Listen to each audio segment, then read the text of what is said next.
little off because of the live stream. But mic check, mic check. Mic check. Yes, sir. Think. Wait, we live, or we just recording? No, not live, but you know. Oh, okay. Sure. What it do, what it don't, what it is, and what it ain't. It's your boy, Don Otaku, aka Don Solo, aka Solo the Don, aka Solo D Swaggy, aka Swag Tides. And of course, I'm here with Subegels, aka Subeg, aka the Green Thumb, aka the Gaming Gardener, aka the Avatar, aka what you got for me today? AKA we on X Games mode, bro. Yes, sir. And this is Dual-Wield Gaming Podcast, episode 71.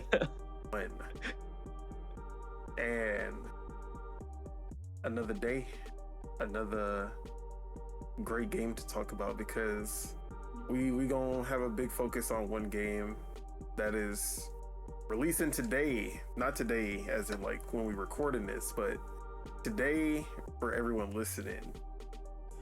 And that is Demon Tides. We both got a copy of the game in advance. My review on Lords of Gaming should be out at this point as well, but we'll be talking about this game extensively. But besides that, how you feeling? How's it been? Yes, sir. I feel good. I didn't get to go to the gym today, but I did go on a little walk. I'm chilling though. I have my little protein shake with me, so if I get a little bit hungry, I can munch on that. I got my water. I'm feeling good. About yourself? I've been good. Hell yeah. Actually been consistently at least twice a week. Been either hitting the gym or going out on a walk. Okay. So Nice. steadily we getting there. Also, I'm for the first time ever fasting for Lent Oh, okay. for 40 days. Oh wow. Just no red meat, no pork, no beef. My favorites. But honestly, I feel like that's So you this can is still the- eat the- chicken and fish? Yeah, I can still eat chicken and fish, which is I feel like that's I can get past not eating beef and pork. We starting off slow, but Yeah. I think I can do that. But I saw for the first time Ramadan, Lent, and the Lunar New Year started on the at the same time, and it's something that doesn't even it rarely ever happens. That's actually crazy. So are you gonna follow fasting thing, 16-hour fast and 8-hour time period of eating, or what? Or are you just not eating the meat? Yeah, we starting off slow. We ain't there yet. Okay. For sure. It's all good. Just curious. Yeah. Curious. Nah, it's definitely not the Ramadan fast. I know.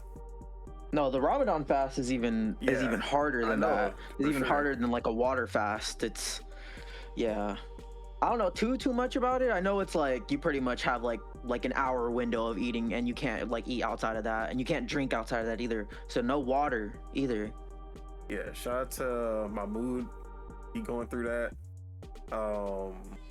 Big ups to him. Couldn't be me, but it be like that sometimes. You said big ups. Big ups to the big homie. Yeah, man. We praying for that man. Yeah, for sure. But it's all good. Yeah, other than that, just been chilling. So many games to play. How many games have you been playing, bro? Bro, you don't have to say which ones, but let's count them out. Yeah, I can talk about everything now. Oh, okay. So games that I'm actually doing content for, Demon Tides, Dead Pets Unleashed, Mario Tennis Fever, Blaze Blue, Entropy, Effect X, and then if I have the time, I want to get to Drop Shot, Aerial Knight Drop Shot. Oh yeah, I seen that was on Game Pass too, right? Shout out to him for getting that Game Pass bag. Yeah, and like for Black History Month, guys too. I feel like that's awesome. That was a perfect game to add to Game Pass in a perfect month. But yeah, that's really like I said, I got a lot. Oh yeah, I also wanted to do like I've played enough Half Sword now that I feel like I might as well do a review for that. A review on that too. Yeah. At least, I mean, I guess not a full review because it's in early access, but a little impressions piece. Mm-hmm. So a lot going on in terms of gaming and LogNet, but yeah, man, I've been enjoying every second, so I can't complain. Yes, sir. But with that, let's go ahead and get into what we've been playing, and I'm gonna let you start because, like I said, got a lot. Yeah, so I'm assuming we're keeping Demon Ties last on this, right? So we'll be talking about Demon Ties as its own topic. For sure. Okay, so the main games, I've been kind of sticking to my thing of not hopping between too many games. The opposite of me. Like I will hop between like multiplayer stuff, like, and especially if I'm playing with you and stuff, like if we're playing Space Marine or Rematch, if I want to play like a few matches of that. Single player wise, really just sticking like with a few things. As I've been reporting, and it happened, KCD1 got its current gen update. It's funny, I think his name is Sir Toby. Shout out to that, because actually shout out to the homie Sir Toby, because I watched the KCD live stream and it was actually a fun live stream to watch. They were funny, they were messing with the audience, they were messing with the crowd, and they're messing with each other. They're being playful. They call it the next gen update, but it's obviously not next gen. We are next gen is still a year or two away, you know. But the funny thing is, Sir Toby called it the sexy patch, and it's funny when he was calling it that. But yeah, so shout out to them for updating KCD1 for the current gen consoles.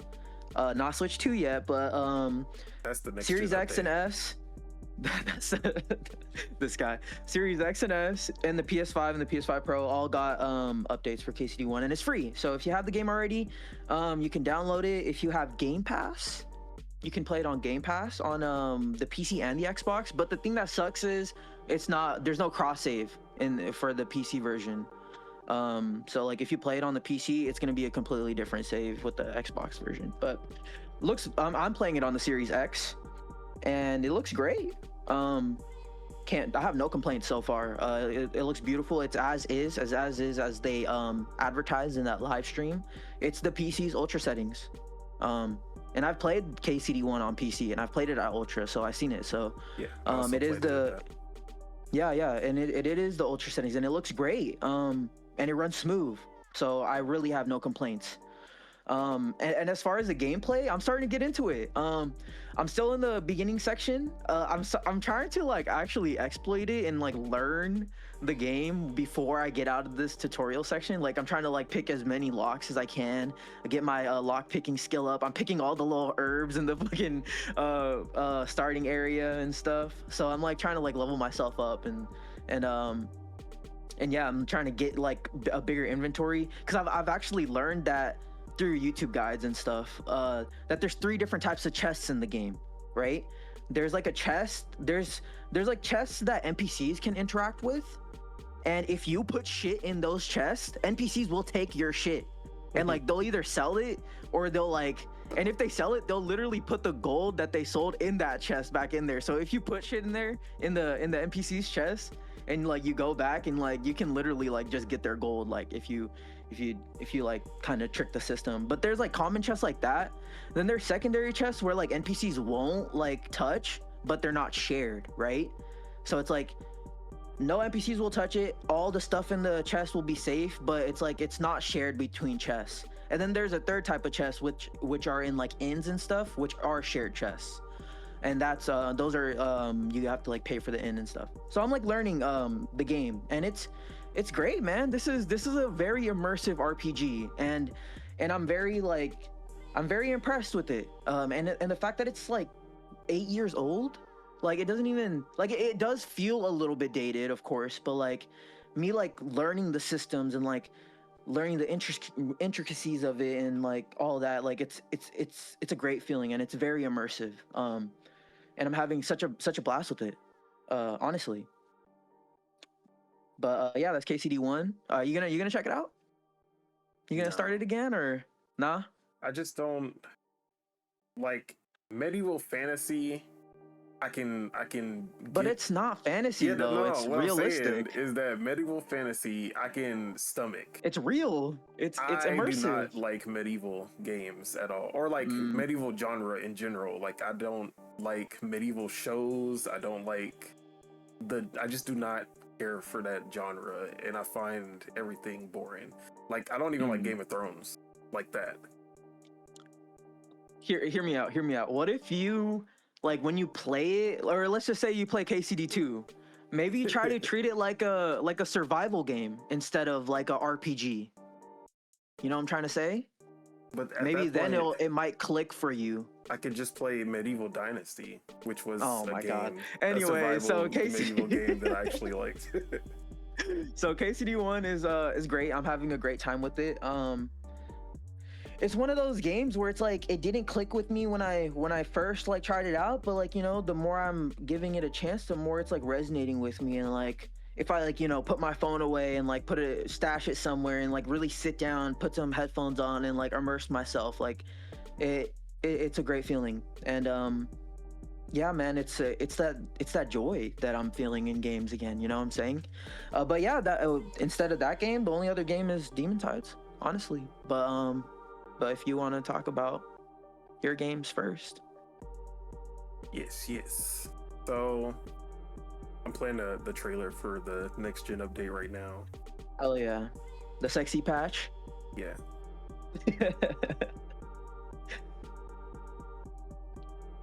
You know, I ain't never seen anyone complain about how the characters in KCD look, but you know. Something about KCD that I've learned is that they simulate 300 NPCs in the game. So, and all the NPCs like have a routine and tasks, and it's like very what's it called? Systemic. Mm-hmm. And in the second game, I believe it's almost 3,000 NPCs that they're simulating. So it's a lot more. It's a lot. It's a. You can tell that it's a way bigger scoped game. For sure. I feel like if you enjoy KCD 1, KCD 2 is one of those sequels where they did everything bigger and better, and one of those sequels where it's not like, you know, there's like the sequels where it's like, they did some things better, but then they messed up other things. I feel like KCD 2 is one of those sequels where it's like, oh yeah, no, this is definitively a better game in almost every regard. Oh yeah, I agree. But I will not be playing either one of those. Shout out Game Come Pass on. though. You gotta give it another chance, man. Shout out to Game Pass. They got that KCD 2, which means that every game available on the platform that was a Game of the Year nominee is now in Game Pass. No, not what's it called? Not Death Stranding 2. I said available on the platform. Oh, I see. Because Donkey Kong, Death Stranding 2, and Donkey Kong Bonanza, and Hades 2, are not on Xbox / Xbox PC. Oh, and all three are on Game Pass? No? Yeah, that's what I'm saying. They're all in Game Pass now. Yeah. Although two of them were day one, but now KCD 2 makes it all. It was Claire and Hollow Knight Soak Song. Yeah, that was a day one Game Pass game. I fucking bought it on the Switch, and I'm happy I did because it looks great on there. But that's besides the point. Oh yeah, I also played some Hollow Knight. A little bit. Edition. Switch 2 edition. I really don't got much more to say other than it's just funny like seeing. I don't know if I've said this already here. Maybe if I was talking to my coworker, but it's like it's crazy seeing both of these games, which are both 8 years old, right? Because Hollow Knight came out in 2018 or 2017. I think on PC 2017, and then it came to the Switch in like No, I think they were both 2017. I actually don't remember. Yeah, so it's like they're 8 or 9 years old games. Both of them got sequels, current gen, and both of them got next gen updates or current gen updates. Yep. So it's just like the developers that aren't tied to these publishers. Well, I think they are actually tied to a publisher, but not like I think they're tied to an independent publisher. I don't know, but no, they're but these Warhorse is under, what is their name? Play On. Is it Embracer? But Embracer, yeah. Play On is Embracer. So yeah, they're under that umbrella. Yeah, man. I guess it's just crazy seeing these two teams, like, you know, really servicing their fans, like really like loving their fans and showing them like a lot of care. And it's like, and we're still like seeing like fucking Bloodborne fans over here begging for just the games to get 60 FPS on a PS4 or a PS5. So I don't know. It's just crazy, you know. That was the main thing that I was thinking of. But my bad for interrupting. Oh, you good? But yeah, as far as what I've been playing, as you can see on the screen, Mario Tennis Fever, and like I already knew that this game was gonna hit for me because they did everything right when it comes to all the mistakes that they made with Aces. You could tell from the first trailer that they were looking to correct everything that went wrong with Aces. And I loved Aces as a competitive game, but the reason that Aces didn't succeed is because it was not a good casual game. It wasn't a good like party game. It wasn't a good single player game. So it was really like, if you're not the person who's going to be playing this game online, then, and I mean like this game was extremely competitive. So if you don't want a sweaty experience, then there was really nothing to do in Aces. While in this game, they have extensive single player content. They have a lot of modes if you just want to play with friends. And not just regular tennis. They have a lot of things that feel more like a Mario Party style mode to it as well. But I mean, they had an adventure mode at Aces, but it was like you could beat it in one sitting. It was very bare bones. There was not much compelling to play there. I don't even think I finished the adventure mode because it was just that boring. I just went straight online. In this, there's only one, or I guess two, but they're basically like the same game with the GBA version just being a better version of it. But the Mario Tennis Power Tour, I believe. No, not Power Tour. Advanced Tour? I think it is Power Tour actually, which is the GBA version. That game is the best single player content in the franchise because it was a whole RPG. It was 2K before 2K. Like you get your character, you level up, you learn new skills, you go through these tournaments so that you can rank up to champion, and then at the end you get a chance to go to the Mushroom Kingdom and play against Mario, and like you play a tournament against Mario, Peach, and everybody. And that was like the best. I think that's the best game outside of or the best sports game Camelot ever made. Aces was a much better competitive game, but that mode I always go back to. Yeah. And I saw that they had this new kind of RPG mode in this adventure mode, but I actually didn't know what they were gonna do with it. I thought it was just gonna be more of what they did with Aces, just with you can roam around and talk to NPCs and stuff. But they basically did the exact formula that they did with Power Tour But instead of making your own character, you play as Baby Mario and Baby Luigi, who got turned into like they were Mario and Luigi, but they got turned into babies by this monster that they came across, and they basically lost all of their skills, and they have to relearn tennis in order to go back and defeat the monster. So you go to the tennis academy, and you have like the mini games that train you, and then you increase your stats by playing these mini games, and then you have to go through the tournaments where you rank up. And like the academy kind of works as your tutorial for the game, but also it was actually like, I thought it was gonna be like 8 hours. Like the first game, the academy itself was like 10 hours. Oh wow.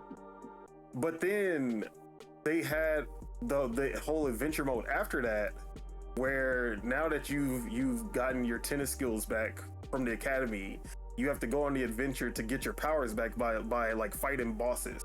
I was like, I love how they did that, because it's like you get that experience from the GBA version where you're going through the tournaments, you're leveling up, you're doing the mini games, which are also pretty fun.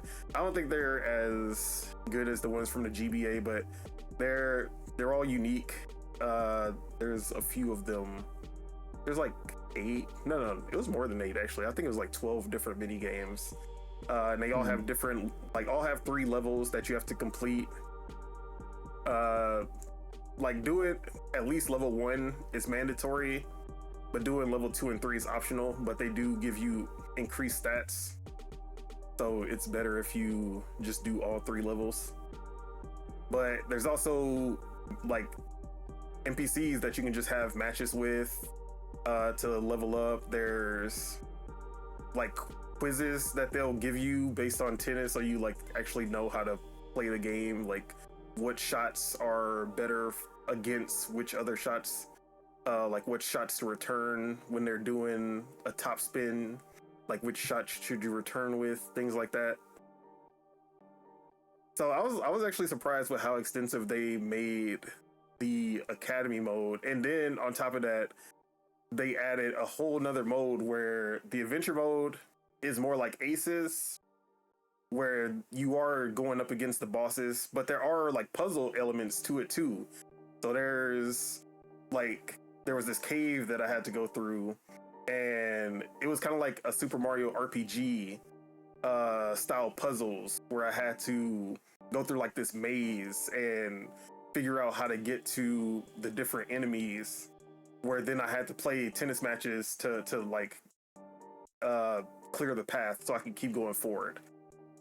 So, and I haven't even finished the adventure mode yet, but I was expecting to be done with the adventure mode and then like go straight to online matches, but I've barely played online, because every time I get on the game, I've just been still on this adventure mode. I was like, bro, this is actually way more content than I expected.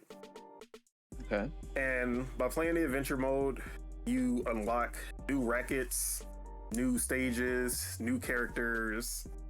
Nice. And it has a whole achievement board, just like Kirby Air Riders and Smash. It has its own little achievement list where you keep on unlocking achievements, and then it'll like unlock different things in the game, which, you know me, Yeah. I love when the achievements are tied to actual things in game. Yeah, So yeah, no doubt. they're doing a good job with that. Like every time I get on, I go to the menu and then see everything I've unlocked. I'm like, hell yeah. Yeah. So you're saying that the 5 years it took to make this game is the content that they put in the game? Yeah, definitely not the graphics, because it still looks like a Switch 1 game. It just has a little better lighting. Good. I mean, it has better lighting. The models are definitely not as blocky as they were in Aces. Like you can see the angles on the characters in Aces, but they're definitely more smoothed in this game. The biggest upgrade is the net, bro. Yeah, bro, that net was a lot of work went into simulating that net quality. Bro, remember NBA Live like 18 when they came, whichever one they came back after they went on hiatus after NBA Elite.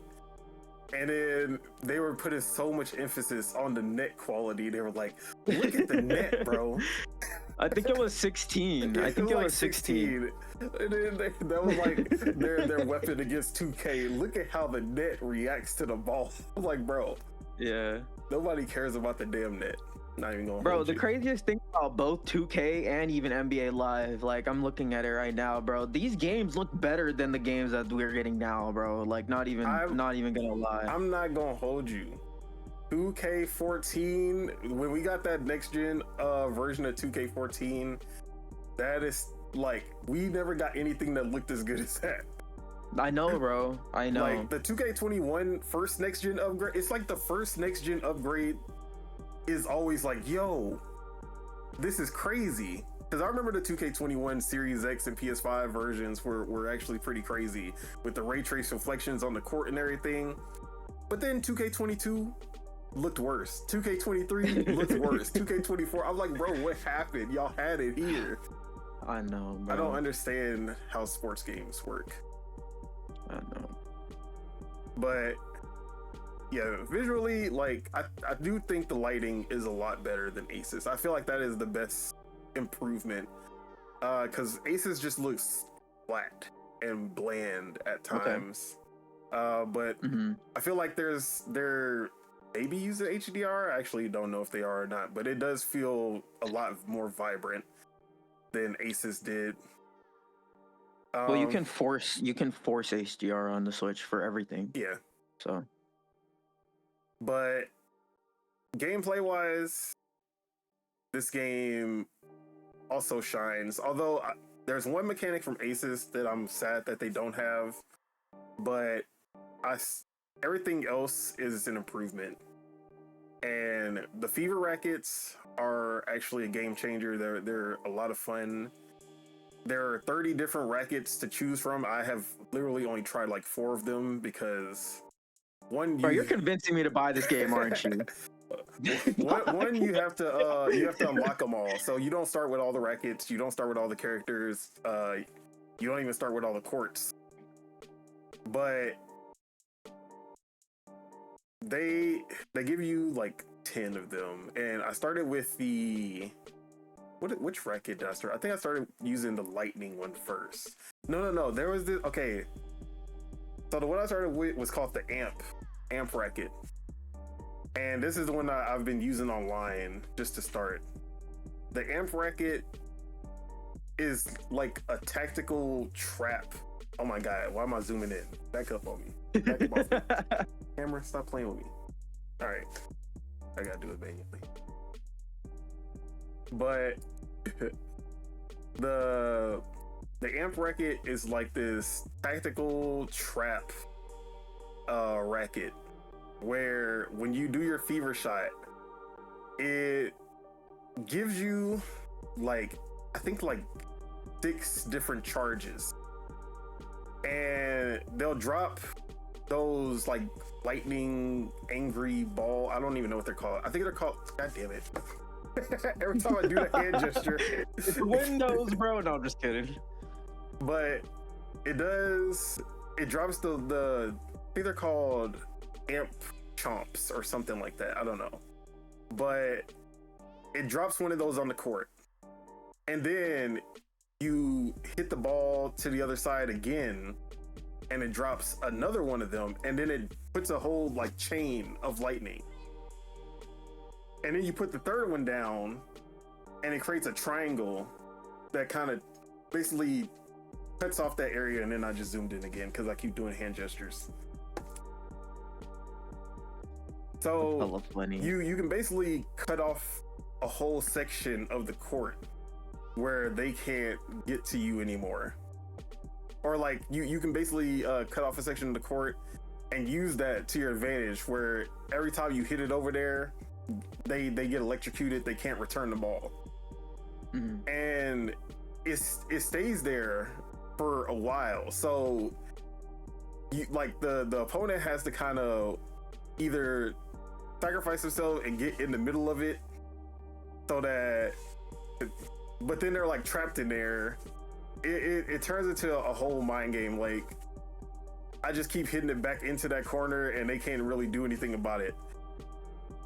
But yeah, the fever rackets are a game changer. They add a whole nother layer to it, but you can also just play straight simple tennis, and that's also online, ranked, everything.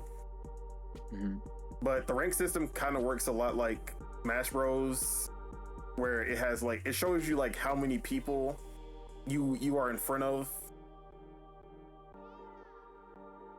right? That's how it works. I guess it's the opposite, because Smash Bros, the higher the number, the better, whereas in this one it's the lower the number. But it like shows you what placement you are amongst every player.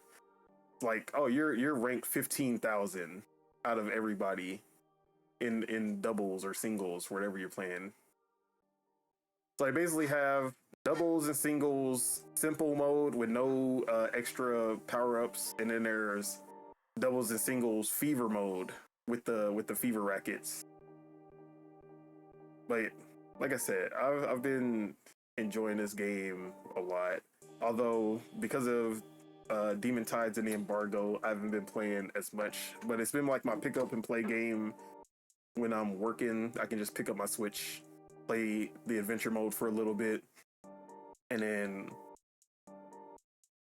drop it whenever work calls or whatever.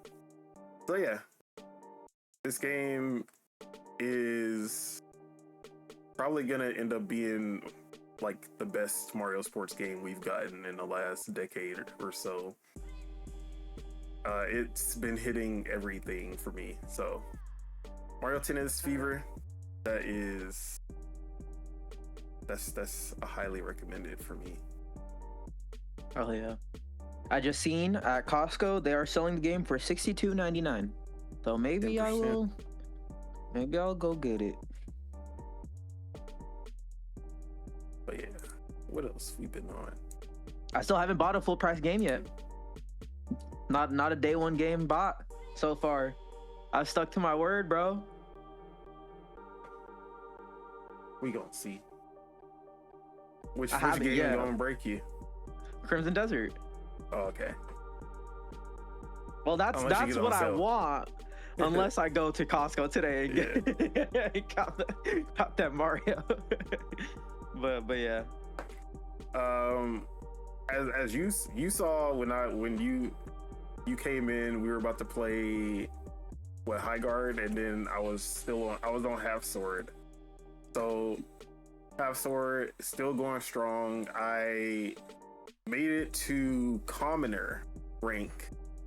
So we moving up in the world. We moved from beggar to peasant to commoner, and now I got helmets, which have saved my life so many times. I got some breastplates. You know, we got some greaves. We got, I don't, what's the hand ones called? I actually don't remember. But you know, we moving up in the world. We got protection now. So I ain't gonna hold you. There was a couple of times where someone would have split my wig, and that helmet just said clink. I just got concussed a little, and I was like, bro, thank God for this helmet. Because that was like my number one way of dying, just getting conked by an axe, and then it's a wrap. But yeah, this game is still a lot of fun. Now the enemies are a lot smarter. They actually know how to block, and they know how to dodge, which I don't like. I thought I was used to just running up and slicing, but now, because my weapons are much deadlier than like using sticks and maces and shovels, I get a lot more kills. Like I end up killing the opponents a lot more. Yeah. And because of that, when I die, I had to fight 27 demons. Because like I said, every enemy that you kill, if you die, the only way that you can come back to life, you can resurrect if you defeat a demon version of every character that you killed in game. I went on a 27. I killed 27 people, going on my streak, and then I had to fight all of these demons to come back to life. And somehow, miraculously, I actually did it. But yeah, Half Sword. This game is great, and it's only in game preview, so I really want to know what the full version of this game is going to look like. Like, are they going to add a campaign to this? Actually, I don't know what the roadmap is looking like, but I still like the game that we got right now. So a lot of Half Sword been getting played. Also still playing Dead Pets Unleashed, and almost done with this one. It's not that long, but like I said, Demon Tides has been the priority, so I've been putting a lot more time into that. But Dead Pets, I was playing today, and seems like I am gonna be finishing this one up as soon as I finish up my Demon Tides review, and I'll start working on that review as well. But nothing much more to say on that one. And you gonna grind it out after this app? Oh yeah. Did you finish the game? Which one? Demons? Not finished, but I'm basically like I just need to fight the boss I can fight the boss at any time. I'm just trying to clear up everything. Yeah, no doubt. But yeah, that's everything that I've been playing this week. Hell yeah. With that, let's get into the big one. Demon Tides. And shout out to Fabraz for supplying us with a review code for the game. We both got a copy, and yeah. That made my day, bro. No doubt. Yeah, it was looking spooky because there was the Act 1 preview that everyone was doing, and I didn't get a code for that, and I was like, damn, bro, I'm not about to get a code for Demon Tides, bro. This sucks. But then when the full release came, they came through, got us the code. So yeah, shout out to Fabraz. I got a lot to say on this. Oh yeah. But I'm gonna let you start, because okay. I actually want to know how you feel about it. Yeah. I got a lot. Yeah, for sure. Let me actually boot it up so I can have the correct terminologies and stuff for the stuff that I'm talking about. But yes. So I've played Demon Tides on both my PC and my Steam Deck. It's kind of cool that we have the two different perspectives, because you're on the Nvidia and I'm on the AMD, so we both got the two different things, and I got the Steam Deck here, so we can give some good impressions on games, honestly. But yeah, so I played it on both. I played it mostly on my PC. It's only until like last night where I was like, fuck it, let me just play it in bed on my Steam Deck, and I was really putting in some hours in there. But bro, I'm loving it. It's amazing. It's exactly as you described, where it's like it has those Mario-isms in there. Like it has the triple jump, and it has like the slide and then the back jump. I love pulling that one off. But it also has its own swag to it. It also has its own flavor to it, with when you like do the double jump, you turn into like the little bat, and then if you do if you can do like a dive down, and it'll like burst you forward, gaining you momentum and stuff, and then you can turn into I call it the basketball bounce. Yeah, exactly, the basketball bounce for sure. And then you can turn into the snake, and then you can roll on the land, or you can just swim hella fast in the sea. And it has its own flavor to it, and the moveset too. It's just crazy. But I'm really loving it.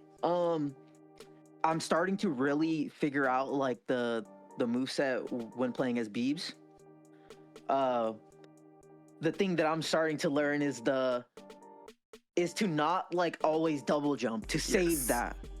That's what I'm starting to learn. That's the first thing that messes me up when I was doing speed running stuff, because whenever I would do that double jump, I'm like, I'm kind of locked into place, and I'm just kind of stuck here. And the only thing I can do is that downward spiral move, and then that always fucks me up. I know, dude. Yeah, and I was talking to you about the special stage, and I was getting it, and I was flowing, and then I would get to like close to the end, and then instead of like jumping out of it, I would dive down, and I'd be like, no, because you can't like cancel out of the dive. You know what I'm saying? You can't cancel out of that dive, bro, and that that gets me every time, because I just be like, bro, especially when you're super high up. Yeah, you just gotta see it happen. You just gotta watch as you just plummet slowly to your death, and I'm like, bro. Yeah. But yeah, I'm starting to really learn the intricacies of the moveset. My favorite move is the back jump into a glide, extending the glide, and then jumping out of it, and then doing the super jump. That's the string that that's the string that I'm like on, and it's just nuts, dude. It's great. It's fucking amazing. But what was I gonna say? I really like that fact that you can place your checkpoints. That's really helpful, especially. Yeah. But no, go for it. No, I was just adding to it. No automatic checkpoints. It's yes, sir. Which is a blessing and a curse, because I'm forgetful as hell. So I'll be like 75% through a climb, and then I'll fall and be like, damn, I forgot to place the checkpoint, and then I gotta start wherever I landed, which is aggravating. But then I'm like, yeah, bro, I gotta remember to put those checkpoints down. Exactly. But it's great. What has helped me remember, like, what has helped me with being like, okay, this is a good reminder that I need to set down a checkpoint, is the ropes. And those ropes that you can let down whenever it's like a giant climb, they'll put down a rope, so that's like okay, you can use this rope to start back where you left off up here. And usually, like, if it's like a really big level, it'll be multiple ropes that are like different checkpoint. That'll be like your checkpoint for when you forget so that when you come back and your flag is no longer there, you can still just climb up the rope and start from that position, which excellent game design with that one. But yeah, I always end up seeing the rope, and I'm like, okay, let me put down a checkpoint here, because if not, if I miss a jump and then spiral all the way down, I'm gonna be pissed off. Yeah, exactly. No, but it's nice. It has those it has that like that quality of life that I like, you know. Fast traveling too, very snappy. Even when you need to fast travel to your checkpoint that you placed in a flash. Yep. You know what I'm saying? Fast. Which is great for speed running, because the worst thing in the world is speed running and like restarting over and over, but then having a like long loading screen in between. Yeah, exactly. But what was I gonna say? I like that the collectibles are actually, you know, worth collecting too, for sure. I do wish that there was like that Mario screen when you collect like the gear, instead of it just like popping up and like at the bottom or whatever. Like, I wish it was like in game. You know what I'm saying? But wait, what do you mean? Like, when Mario like spins around and collects the star and like has that little animation and like, I don't know. I kind of wish it had that specific thing, but it's all cool. Like that's just a little nitpick. Yeah. You mean like, but you wish it was like an in-game animation instead of the like splash screen that pops up? Exactly. Okay, yeah, I feel you. This is the splash screen right here, by the way. Like, when you get a collectible. Yeah, but I do like that she does different poses each time. Like, it's like 7 or 8 poses, but I still like that you don't just see the same pose every time. Yeah, and I like that, you know, when you collect like the little the little purple gem things in the levels. You actually, the talismans. You actually use those in the shop to buy stuff, to buy like cosmetics and stuff. Oh, like you that. mean the currency? The currency, yeah. The gems, or I don't even know what they're called. I was literally writing my review and I couldn't figure out if they're called items, like items, or if they're called D-money. Because I've seen I've seen both of these used, and I don't know if that's the D-money or if that's items, or like is items like the whole scope of the item. Yeah. Like I don't know. That's hella funny. But I was literally looking that up earlier today. I was like, bro, which one is it? Because I actually don't know. Yeah, and each like little level you go to has a different amount to collect in the stage too. Yep. So it's like some might have like 50, or some might have 75 or 100, or 100 plus. But and each level has multiple different types of collectibles. So you have like those little let me see, they look like little purple, it has like an eye in it. It's like a little purple eye. It's pretty much like the gem in this game. Yeah. So you got like the gems, the chests.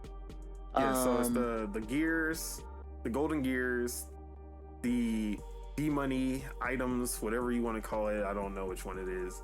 And then the talismans, which are the ones that give you the gameplay mechanics. Yeah. But I just love that, like, when you collect it, it actually means something, and you could actually utilize it. And yeah, meaningful collectibles. We need more of that, for sure. But yeah, I mean, performance-wise, it's great on my PC. I was talking to you before we were recording. It's like a locked 120 in the first area, not in the second or third area yet. Locked 120. Except for when I'm traveling in the water and it's loading shit. Then it dips a little bit, but outside of that, it's very stable. On the Steam Deck, it does have like a little notification of what to do in the settings to make the game run a little better. Because if you lock the frame rate, or if you cap it to 90, it'll actually cap it to 60 in game. But if you uncap the frame rate, it'll hit the 90 FPS that the Steam Deck OLED has. But yeah, it's like a 90 to like 70-ish range, which is great. And it has its own Steam Deck profile setting in the graphic setting in the thing, which is nice. It runs really fantastic on the Steam Deck as well so far that I've played. But yeah, and it has FSR and it has DLSS and stuff like that. So yeah, man, very, very impressed. I had to turn off DLSS because there's actually a really big difference in quality when DLSS is on. It looks pretty. I don't even know. What are you just doing native? It looks or grainy. What? It looks grainy when you put on DLSS, which usually I never have an issue with DLSS making games look worse. Yeah. But I guess with this art style, with the cell shading, it kind of messes with how it looks. So I just go I've been doing native. Native, huh? Now, when I started getting frame drops in the second area, I did put on DLSS for a bit to mitigate that. Yeah. Did it help, or? Yeah, it did help. Okay, for sure. I also had to put the settings on high instead of ultra or whatever. Yeah. Okay. Yeah, I think I'm running on my PC. I'm running it at like max. Yeah. Like everything max. I'm using FSR maximum quality. So I'm not using anti-aliasing only. I'm using maximum quality. It looks good. I've sent you some screenshots on it. I think it looks pleasant. And the OLED really makes the colors pop for sure on both, on the Steam Deck OLED and on the LG OLED that I'm using. Bro, the game looks gorgeous. And yeah, man, I honestly have nothing but positive things to say so far. Even the dialogue is funny, bro. And it's the dialogue is so good in this game. Yeah, dude. But yeah, I'll let you get your bars off. My impressions are that it is very fucking good, and this is what I want from a 3D platformer with the complicated moveset, with the complex moveset, where it's like you can play the game like, you know, just jumping around and stuff, but like if you want to like run through it and like learn it, you can, you know what I'm saying? But yeah, let me see what my map says. I'm like 11% through the game. I have 9 total gears. or talismans. Sorry, 1, 2, 3. Yeah, I think I have 9 or 10. I have a few outfits. I have like 4 outfits. I have a few different hairstyles. I'm loving it, man. I'm enjoying the fuck out of it. Shout out to Fabraz. Yes, shout out to Fabraz indeed.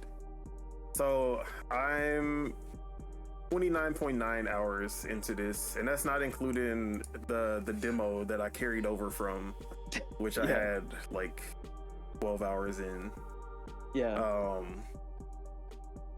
So visually, obviously this is an indie game. It's not going to be something on the level of Astrobot or even a Mario Odyssey, but the visual style of this game is great.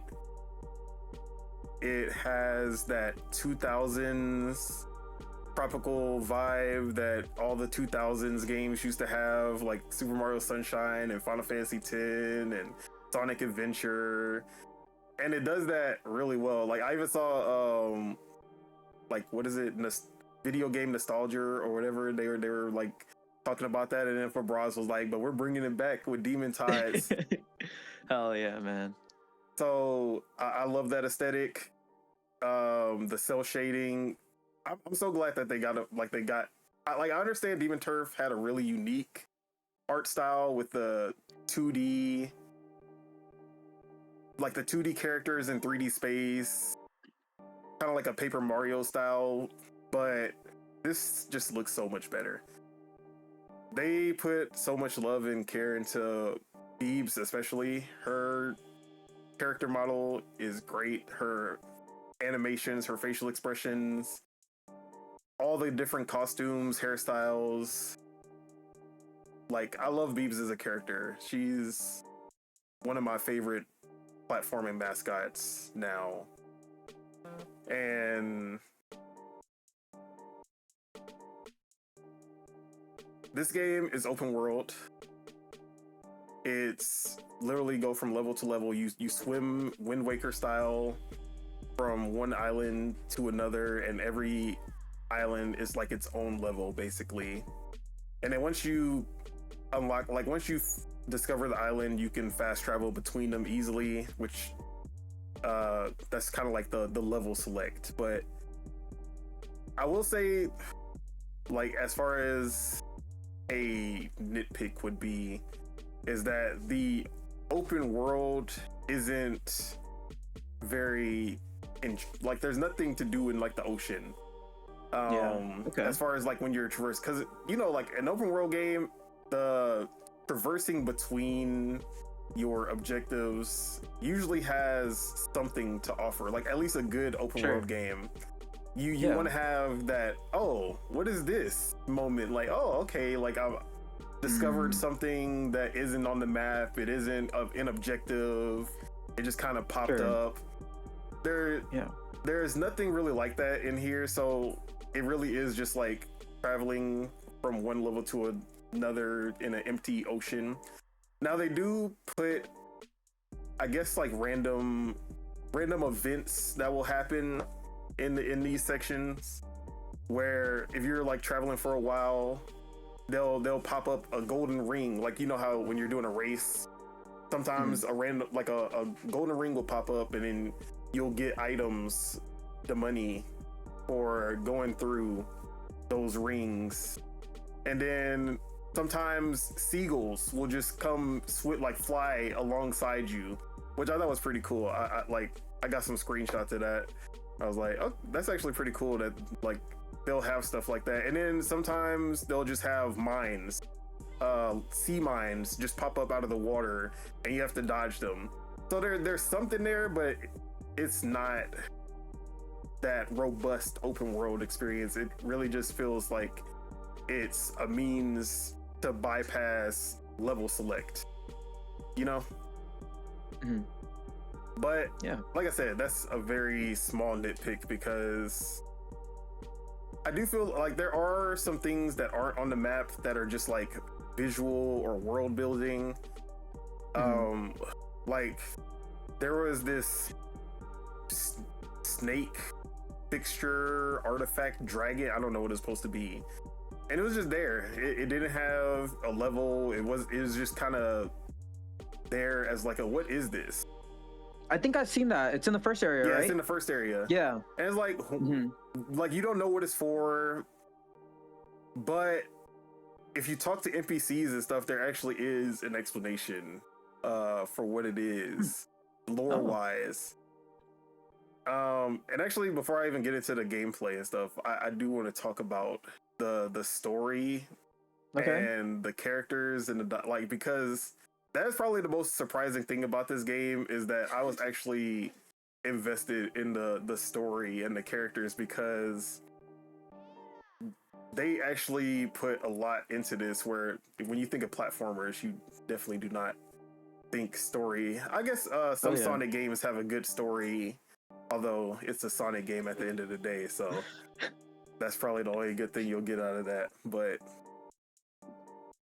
the narrative in this game was like, it's not deep per se, but it's interesting.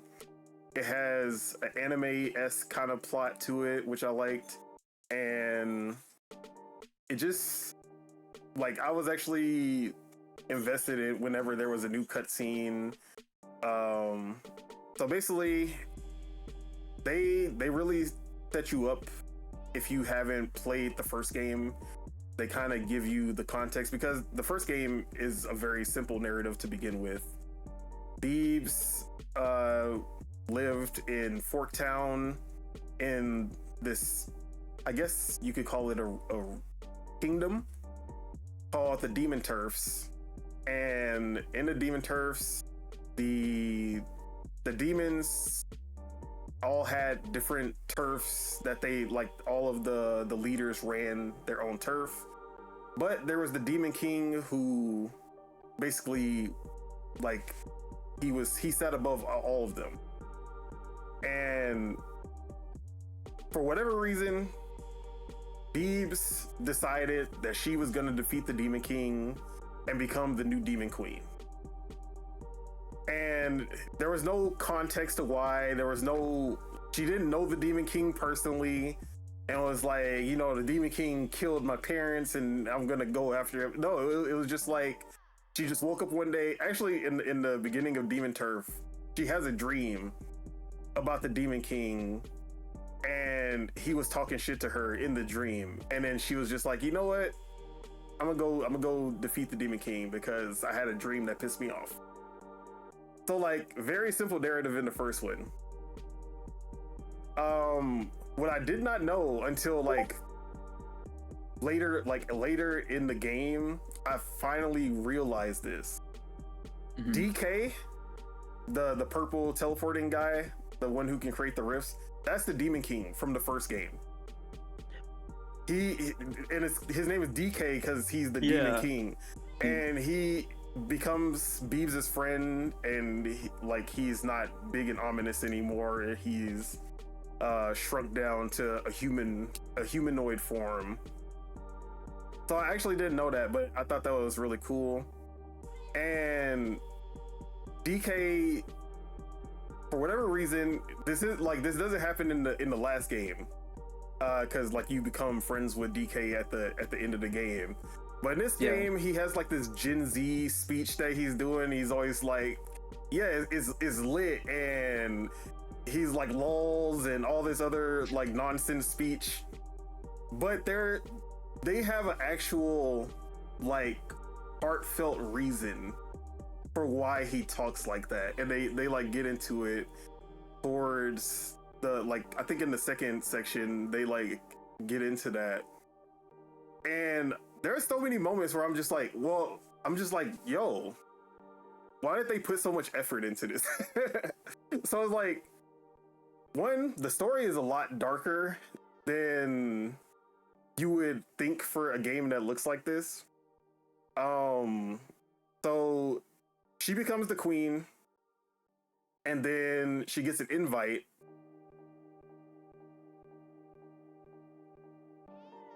Oh, okay. You good? No, I was reading a text from you're good. Cindy. So she becomes the Demon Queen, and then shortly after, she gets a letter from Ragnar, who is the king of Ragnar's Rock, which is the kingdom that you play in Demon Tides. He claims to be her father, and he invites her to the castle to meet him. So her, Lucy, Midgie, and DK all go on an adventure to figure out what's going on. But the ship crashes due to this mysterious goo that is like polluting the ocean. And as you progress through the levels, you realize that this goo is like everywhere. It's on the islands, it's surrounding some of the islands, it's all in the ocean. It's kind of blocking your exit from the kingdom as well. But we get explanations to what that is as well in the game. But when she enters the kingdom, she realizes that the castle, the king, he's in this floating eye that's just hovering above the sky, and she doesn't have a way to get to it. But also, the kingdom is in complete chaos. Like, the people are starving. There are cities that are completely destroyed and burnt down. And the king and his 3 generals have just been wreaking havoc on all the people. And each one of them have their own role, like each of the generals. There's Jester, who's the leader of the first area. He's doing these experiments to... Hold on. You're good. He's doing these experiments to create these crystals that give like immense power. But they all have the roles. Like, one of them makes war machines, and then the last general, he's the one who goes and crushes all the rebels. He stops any rebellions from popping up, and he will destroy a town even if there's rumors of them hiding rebels. He'll just go in, kill everybody. And it's like you'll actually find an island and it'll just be on fire, and then she'll be like, what the hell is going on? There's dead bodies on the ground, like the whole town's destroyed, and then the few survivors, they'll be like looking for their children. And like, there was one part where I go into this abandoned home, and it's like they were saying like, yeah, the water just started rising because of experiments that Jester was doing, and like everyone abandoned because the city was basically going underwater. And there was like this kid who was still stuck there because like their parents died and they didn't have any food. They just, or no, the father died. The mother was out looking for food, but there is none in this town. And it's like, bro, this shit, like the story, the motives behind everything is a lot deeper than what you would expect from a platformer like this. And there's so much lore in this game that isn't even like a part of the actual story that's going on, because there's like a whole like race war that's also kind of in the background of this with the, I don't know if you've met any, well, Midgie, the green little guy, he's a Capernian, that's what they're called. And you will probably find the Capernians soon. They're like way bigger than him. They're like these little chunky green motherfuckers. And they went to war with the Lokians and lost. So when they see a Lokian like Beebs, that's her race, sometimes they'll be like, a Lokian, and you're like, what? It's like, oh, sorry, I shouldn't be prejudiced. I know it's not all of you who are like Ragnar and whatnot, but yeah, Beeb sees what's going on in this kingdom, and she's like how am I related to this guy? And she starts to even question herself, like, why did I want to conquer the demon turfs? Is it in my blood? Because, like, is that the reason? And is she gonna end up becoming like Ragnar as well? And yeah, the story was the one thing that I was the most surprised about, to find out that how much I enjoyed the story and the lore, the world building, like all these things I do not expect from a fucking platformer of all things. But they did a fantastic job with this game. Yeah, but it truly shines in the gameplay, of course. So like you were saying, this game is one of the most complex 3D platformers out there. And that's before you even start messing with the talismans. Yeah, dude. Because the moveset is already great by itself. But then you throw in some talismans and this shit goes crazy. So talismans are kind of like, if you play Super Mario Wonder, they had the badges that would give you basically extra moves, or sometimes it would like enhance one of your other movesets. But they go way harder in this game. The paraglider is a fucking game changer. That's the one I use almost all the time, especially when it's a speed running session, because that paraglider can take you so far. It completely changes the platforming experience. But there's ones that'll give you an extra double, like it'll give you a triple jump, so you'll be able to jump twice in the bat form. There's ones that instead of going further, further with the super jump, the little front flip with the bat, you can go higher and you'll reach higher up. And there's like, when you do the drill and then jump, once you touch the ground, you know how she does a little spin jump.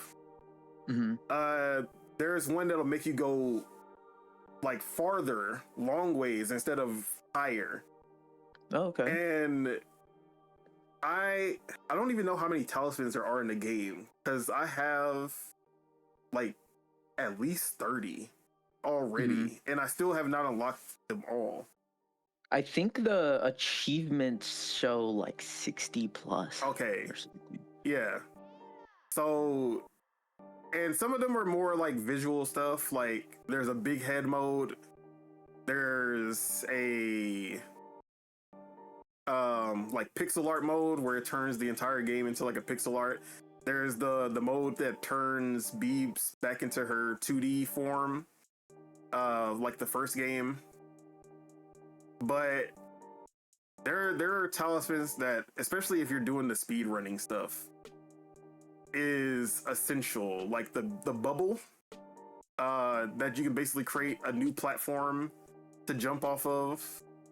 Yeah, I have that one. Yeah, I have that one. And bro, there's so many, and the fact that they all just work so flawlessly, like, you know, they tested the fuck out of all of these different things. And this game is a speed running paradise because it's so like, usually I'm not the speed running type, but because it's so well implemented and just kind of baked into the experience, I'm just like, okay, let me see what I can do real quick. And then then I end up fucking trying to go for the number one, because when I look at the ghost, because you can watch the ghost of the players that have already, so if you see someone in the number one spot, you can go to their ghost and you can actually race against them, so you can see what they did,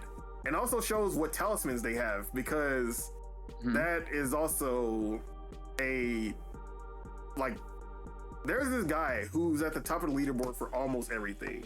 like 14 seconds with everything, bro. Like, there's no fucking way this guy is getting these. Like, you'll see for bras, he has like 1 minute, 1:30, and then this guy has like 14 seconds. I'm like, bro, what is this guy doing? Like, I think this guy's a cheater. I don't trust him. His name was like Zythis or Zythless. Yeah. And I'm just like, what do I need to do to? I've beat him one time, and I was so proud. I was like, bro, I finally beat this motherfucker. But yeah, like, you can see his ghost though. Like, you can see what he did, and he uses those bubbles because he has 2 bubbles that he uses, and that's basically how he creates his path. That just he goes like, he goes away from all, like, he bypasses everything with those fucking bubbles. But the crazy thing is, you can do that though. That's viable. And there is a rank for like not using talismans. There's a whole leaderboard for that. But then there's the talisman one, and it's like, okay, his is the bubbles, but like, there's a chance that someone's gonna find an even more viable talisman combo, because you can have 5 talismans once you unlock all the slots. 5 talismans. Just like, with 2 talisman slots, I was already pulling off crazy shit. Oh yeah. And now I have 4 talisman slots, and once I beat the final boss, I'll have the 5. I'm like, bro, the type of shit that I'm gonna be pulling off with 5 talismans, it's a completely different game by the end of the game. Which, like, that's the thing about this game, is like, there's no RPG elements, there's no leveling up, but Beebs at the start of the game is not the Beebs at the end of the game once you unlock enough talismans and you're doing all this crazy shit. And you get better. Yeah, and then you improve as well, because like, this gameplay I'm showing is from the first area, and like, I'm messing up a lot in this one because I'm still, even after the demo, I'm still like learning how to like tie everything together and not mess up, because these are like fighting game combos that you gotta pull off sometimes. I mean, you don't have to pull them off, but it's just cooler if you do. Yeah. So I'll be going with the cool instead of the just, oh, I can simply just do a jump and a double jump and then dash and I'm here. I'm like, nah, let me chain this fucking dash with the super jump and then do the bounce. And like, I'm always trying to do the most, and then I end up falling off, and then I get pissed. But I've said this before with the demo, but now after playing the full game, like, I have to reiterate, this is the only 3D platformer that is in competition with Mario. No Astrobot, no Sonic, no Banjo, no Crash. Demon Tides is the only game that actually has the ambition to make me fear that, like, I don't even think the next 3D Mario it like can mechanically beat this game. No one is looking at the next Sonic game and being like, yeah, there's a chance that Sonic is gonna mechanically play better than Mario. No. If we get a Crash 5, nobody is gonna be like, yeah, this Crash game is gonna be the game that can defeat Mario. Like, no one should think that. I know that there are people who do, but those are, we don't look at those guys like those are some crazy people. But if Banjo comes out, big if, no one's gonna be like, damn, this might be the Banjo that tops Mario. Like, no, it's not happening. Yeah. Because with every Mario game, there's a level of ambition and innovation that gets thrown into the mix. Like, nobody saw the capture mechanic happening with Super Mario Odyssey. Yeah. That just came out of nowhere. And but nobody saw him throwing the hat and you can jump on it. Yeah, and like, no one saw that alone was already like, yo, like, he can throw the cap and jump off it. That shit is crazy. But then you throw in the capture mechanic on top of that, it's like, yo. And that's why Odyssey will forever, like, the things you can pull off with the Cappy, not even including capture mechanics in Mario Odyssey, that shit is, like, that was the pinnacle for me. I was like, I don't know how you top that in a 3D platformer. Beebs, Fabraz, they did it. They showed me, like, mechanically, that is on, like, it's surpassing Cappy for me. The wombo combos with the bat form and the drill, off, like, it all feels too good to be true. And feels like a dream, bro. It controls like a dream.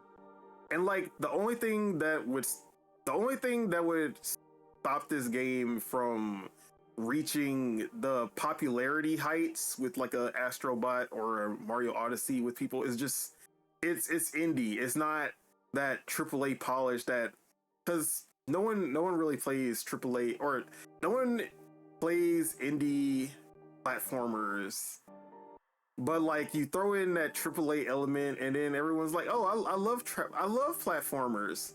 When they look and feel like a AAA experience, when they look and feel as good as Mario, like, and Demon Tides doesn't like have that level of polish that you'll find in Astrobot or Mario, but mechanically it's so much more ambitious. The level designs are great, maybe not in the like look level design, because one thing I will give Astrobot, I talked a lot of shit about Astrobot, the level designs are amazing in Astrobot. But in a linear, like, they're doing the constrained. best. Yeah, it's a very constrained linear, like, it's more of a like, oh, this is the best that they can do in a linear 3D platformer. Like, that's as good as it gets in that form. Mario hasn't even had a full open world adventure yet. Like, Bowser's Fury was the closest thing. Obviously, Odyssey had really big open maps. But yeah, DK has had more of an open world than Mario has. And this game is going past what we've gotten rid of. Like, when's the last time a 3D platformer has been more ambitious than Mario? Like, it has not happened yet. Yeah. And I still say, like, the capture mechanic is, although it wasn't like as a platformer, you weren't really doing much with the capture mechanic as much. The thing I love about this game is that all of the new mechanics tie into platforming and making a better platformer. And that's why I love that this game, I feel like this game is more ambitious 3D platformer, while Odyssey might be a more ambitious game with what they were trying to pull off with the capture mechanic, if that makes any sense. Mm-hmm. No, I'm feeling it. But yeah, outside of the gameplay, like, I love the animations that they have when you complete so you can change her outfit, and then you can change her hairstyle or whatever hat she's wearing. And if you complete the outfit with the hat and the clothes, her standing animation changes to match whatever she's wearing. So when she has the witch's outfit on, with the witch's hat, whenever she's idling, she'll start floating on a broom. Oh, that's sick. And bro, the costume, like, what another thing, bras, these costumes are so A1, bro. Like, that's my favorite reward. Talismans are great. I love getting new outfits and new hair because I just love, they're always so good, bro. Like, there's this costume that I've been using now called the Gear Zerker suit. And I don't know if you actually ran into a Gearzerker yet. It's one of like the mini bosses. But I think I have. Yeah, it's like the robot. I faced one on the highway map yeah. in the So she made a suit out of them, and she looks like she's like a Mega Man character with this gold and black suit on, and then she has like she holds her arm, and like the arm is smoking like it has a cannon on it. But like there's so many good suits, and like there's like cutesy ones, there's ones that just look super, like the Gearzerker just look cool as fuck. And I'm always just changing them. Like I'm always like, okay, got a new style, let me see how this looks. Oh, this shit looks fire, I'm about to switch to it. But this game is so advanced that they gave you 2 sets that you can do.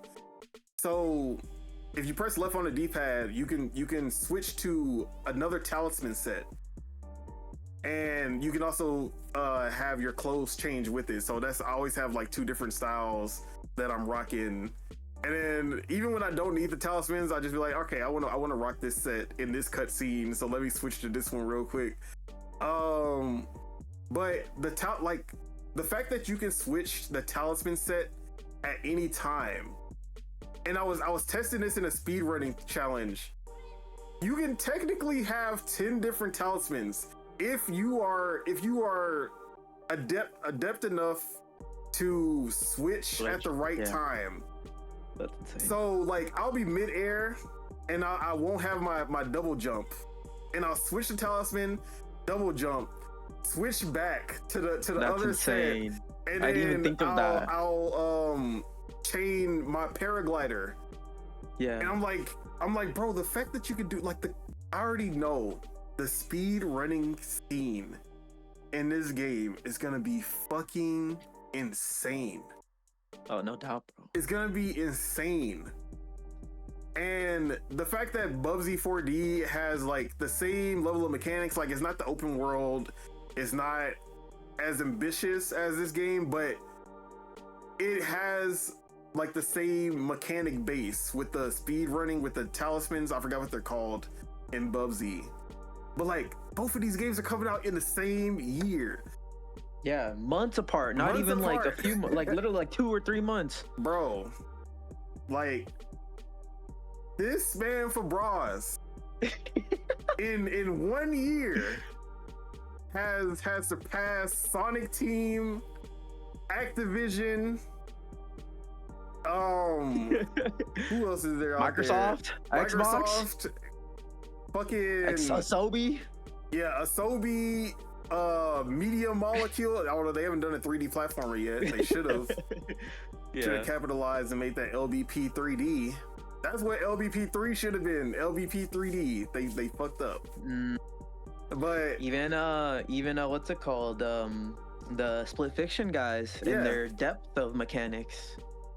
Yeah, It Takes Two has some really good platforming mechanics, but it strays away from being a platformer too much.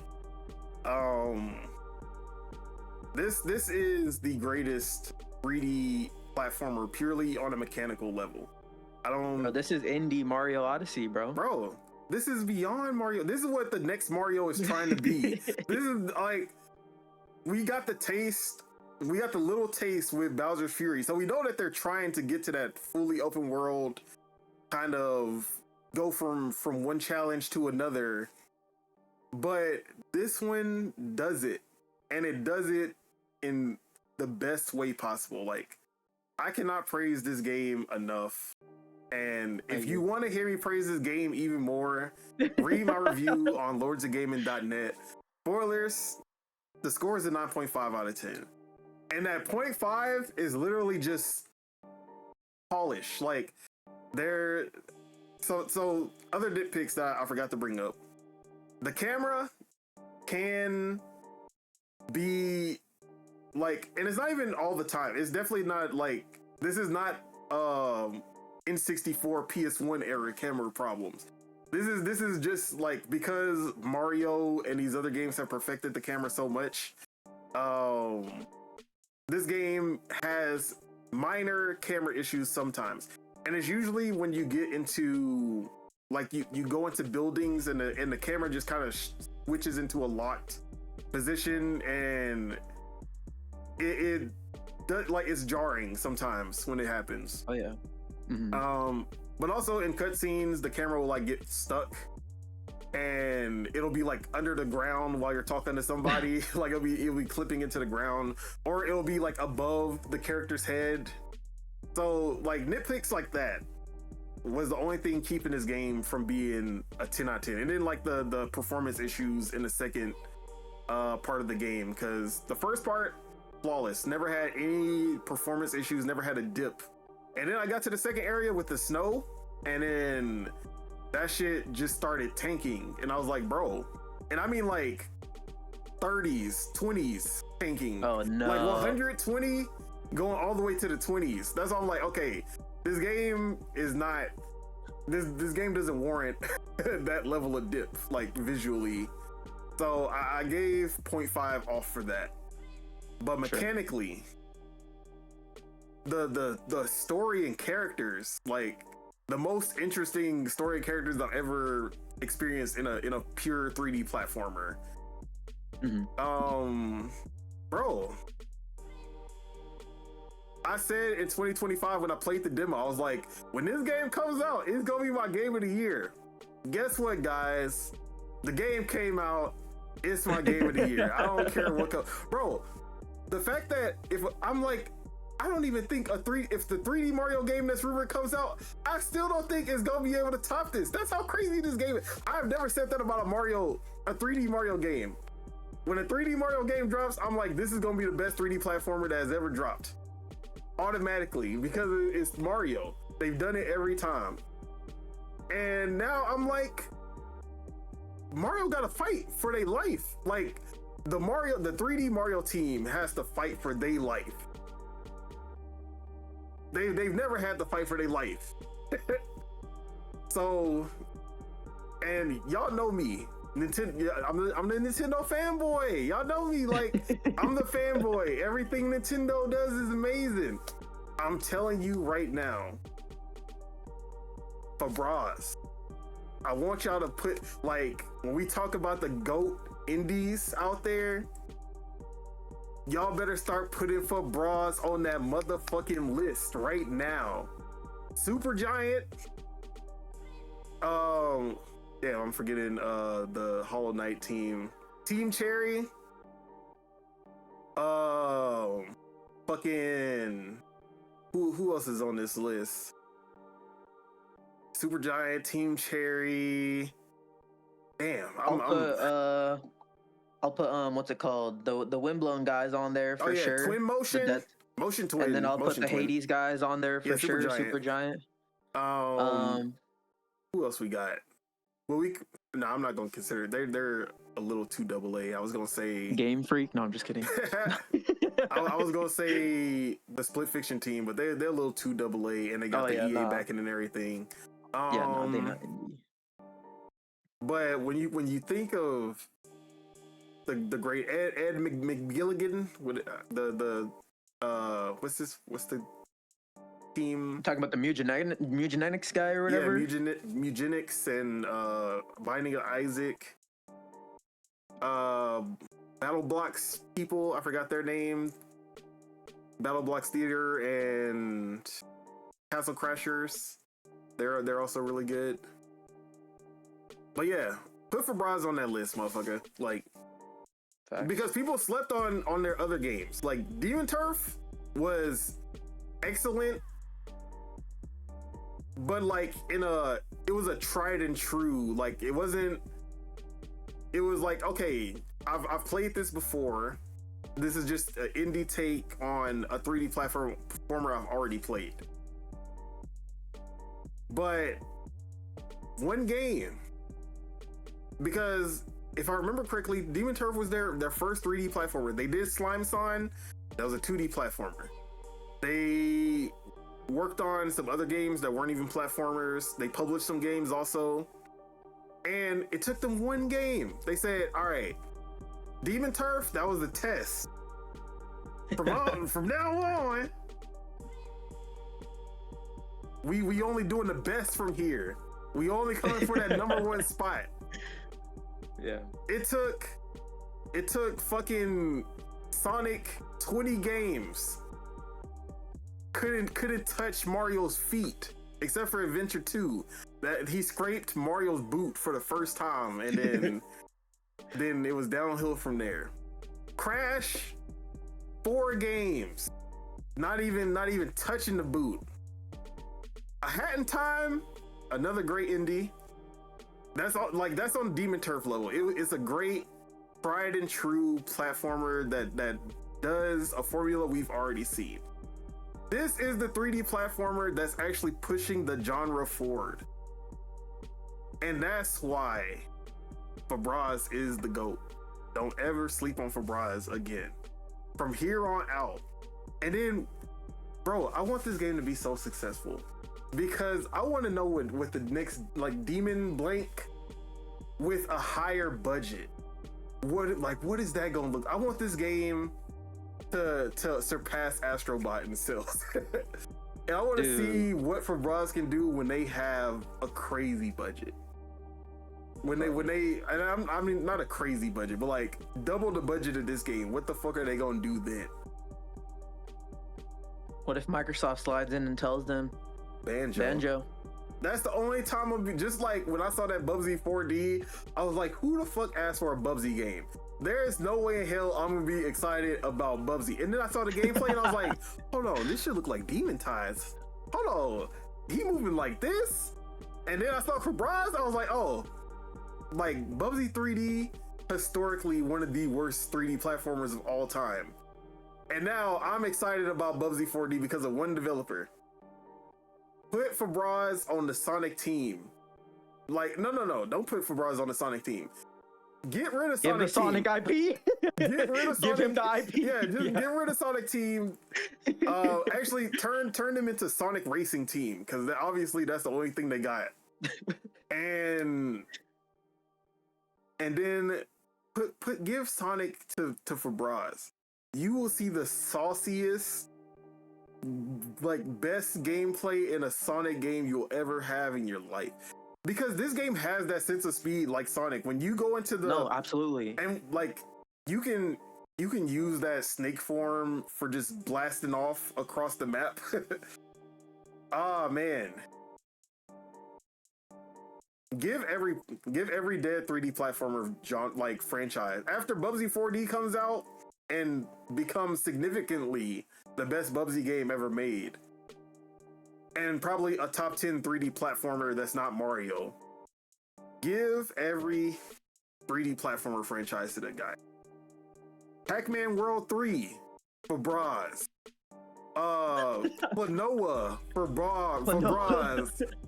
Let's see, who else we need? We need Crash 5 for Braz. Spyro for Braz. That's hella funny. Bro, imagine what he could do with the talisman system with a Spyro game. All the different power-ups that he could give Spyro, like they can give Spyro. Bro. Fabraz, I don't know if you ever gonna hear this, but I need you to know. You're that guy. I want, if nobody else tells you this, I will tell you this. You are that guy. You are him. You are untouchable in this genre from now on. And then, like, Mario, Fabraz, right? Like, that's it. Not even any of his IP, just him.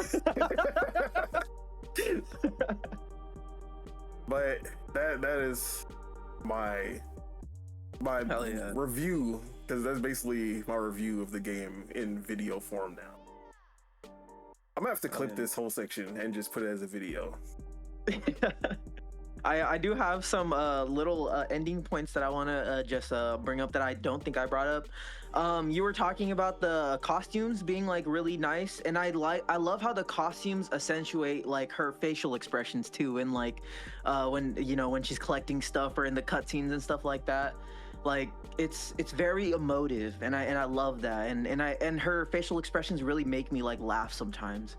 And you were talking about DK when he was like, "Whoa," like that shit makes me laugh too, for sure. Yeah, and then I really like, I know you're saying like the art style and stuff isn't like AAA, but I really think the game is gorgeous. Yeah. Like the game's beautiful. I'm loving it, man. And when we're done, I'm probably gonna play some more. And yeah, Bubsy 4D can't come soon enough, huh? Bro, and like, I'm gonna be done with Demon Ties, and then I'm 100% this game, and I'm gonna be sad. Oh yeah, me too. I'm gonna be sad. I'll be like, bro, like that's all that like. Although I'm still gonna be speed running, because once the game actually comes out, and they start deleting my score, like they start moving my score, because I got some I got a bunch of number 2s and a couple number 1s, and I'm gonna see those getting moved down by all these newcomers. I'm gonna have to show them that I was here before y'all, and I'm gonna stay. I'm gonna get my spot back for sure. Hell yeah.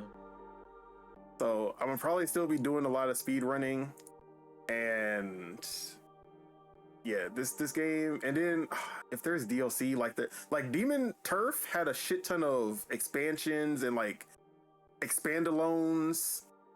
If I'm hoping that they keep supporting this game, I hope to God that they keep supporting this game, because this game, like, I want to keep coming back to this. So yeah, man. And then like, I'm gonna be done with this, I'm gonna be sad, and then guess what, 3 months later, what is it, May or June or something like that? I think it's late May. I'm gonna have another A1 3D platformer to play. And then if the rumors of Mario, at the end of the day, I'm gonna have, bro, this is 3D platformer in heaven. And then I didn't get to finish Big Hops yet, but shout out to Big Hops, because that is another A1 3D platformer. If you are looking for a 3D platformer, like there's no excuse in 2026. If you haven't, like, if you be like, man, 3D platformers been missing for a while, you have a ton of options right now, and they're all A1 experiences.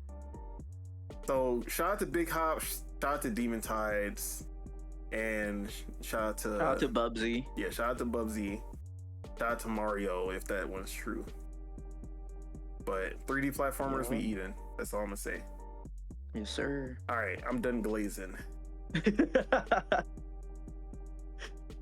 But we didn't have too many news topics, so you know, I felt that it was necessary to talk about this game. No, and it's special, and it is the first, in my opinion, it is the first game of the year contender for me, at least. For sure. And then Crimson Desert is the only other one coming up soon. That Crimson Desert, then maybe Seros for me after that. Yeah. I gotta act like Seros doesn't exist until doesn't exist. Hey, who knows? Maybe in April they launch that PlayStation launcher, bro, and they're like, "Fuck it, day one." I hope, because that's gonna save me. Because I don't know how many. You want to play that, huh? I want to play it too, bro. But speaking of that, let's go ahead and move on to our next topic, which is the state of play. Little recap of our thoughts on the state of play. And bro, that shit was fire. That, and you know me, everyone knows me. Yeah, I'll be talking shit about PlayStation. You know how I go. And I've every state of play, I've been disappointed for the most part. There's been like some 7s. I'm like, okay, this was cool, 7.5s. But nah, this one, they came through. And let me put it on the screen.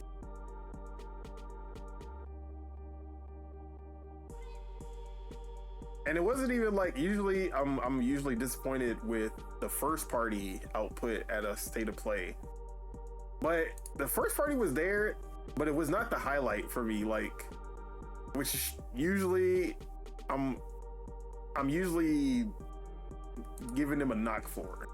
Although they did have a lot of exclusives, at least. Third-party exclusives. But the first party was like the weakest part of the show for me, outside of Saros. But they had some representation from third parties that were like, oh shit. Like, I'm not gonna get into it now, but you know what part I'm talking about. But waiting, huh? Yeah. They started with Kina, Scars of Cosmora, I don't know. You played the first one or no? I played the first one. I did not like it. What? Hated it, actually. No, really? Like, oh, the game looks gorgeous. Oh, it's very linear. It's very bare bones. The combat was hard, but not like, it was challenging, but not really satisfying either.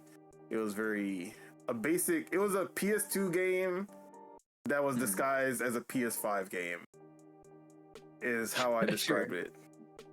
A very beautiful looking game with, like, as far as gameplay goes, it just was not a great experience. Yeah. But it was also that screenshot pretty, because you would walk through the foliage and you would just clip through. You would like, the wind would blow. You would see the wind blowing, but none of the grass or trees or bushes are moving with the wind. Like, things like that. It was that screenshot pretty that I talk about, where games are like graphically intensive, but then they don't even do the bare bones attention to detail stuff that makes it feel real. Like, as long if you're taking a screenshot, yeah, this game is gonna look amazing. But then when you see it in motion, it just looks fake. Very static. Yeah, very static. But I saw it in the state of play, the footage. You're digging it or what? I was saying the wind was actually moving the grass and everything. I was like, okay, they leveled up that part at least, but most likely UE5, because the first one was UE4. Yeah, so I didn't see this the first time because I was still like, I was late to the fucking stream. So hold on, I'm looking up shit. Okay, we're back. I was late to the stream. I set it up and then I was still doing some stuff in the background. So when I saw it was on, but I missed the gameplay for it during the live stream.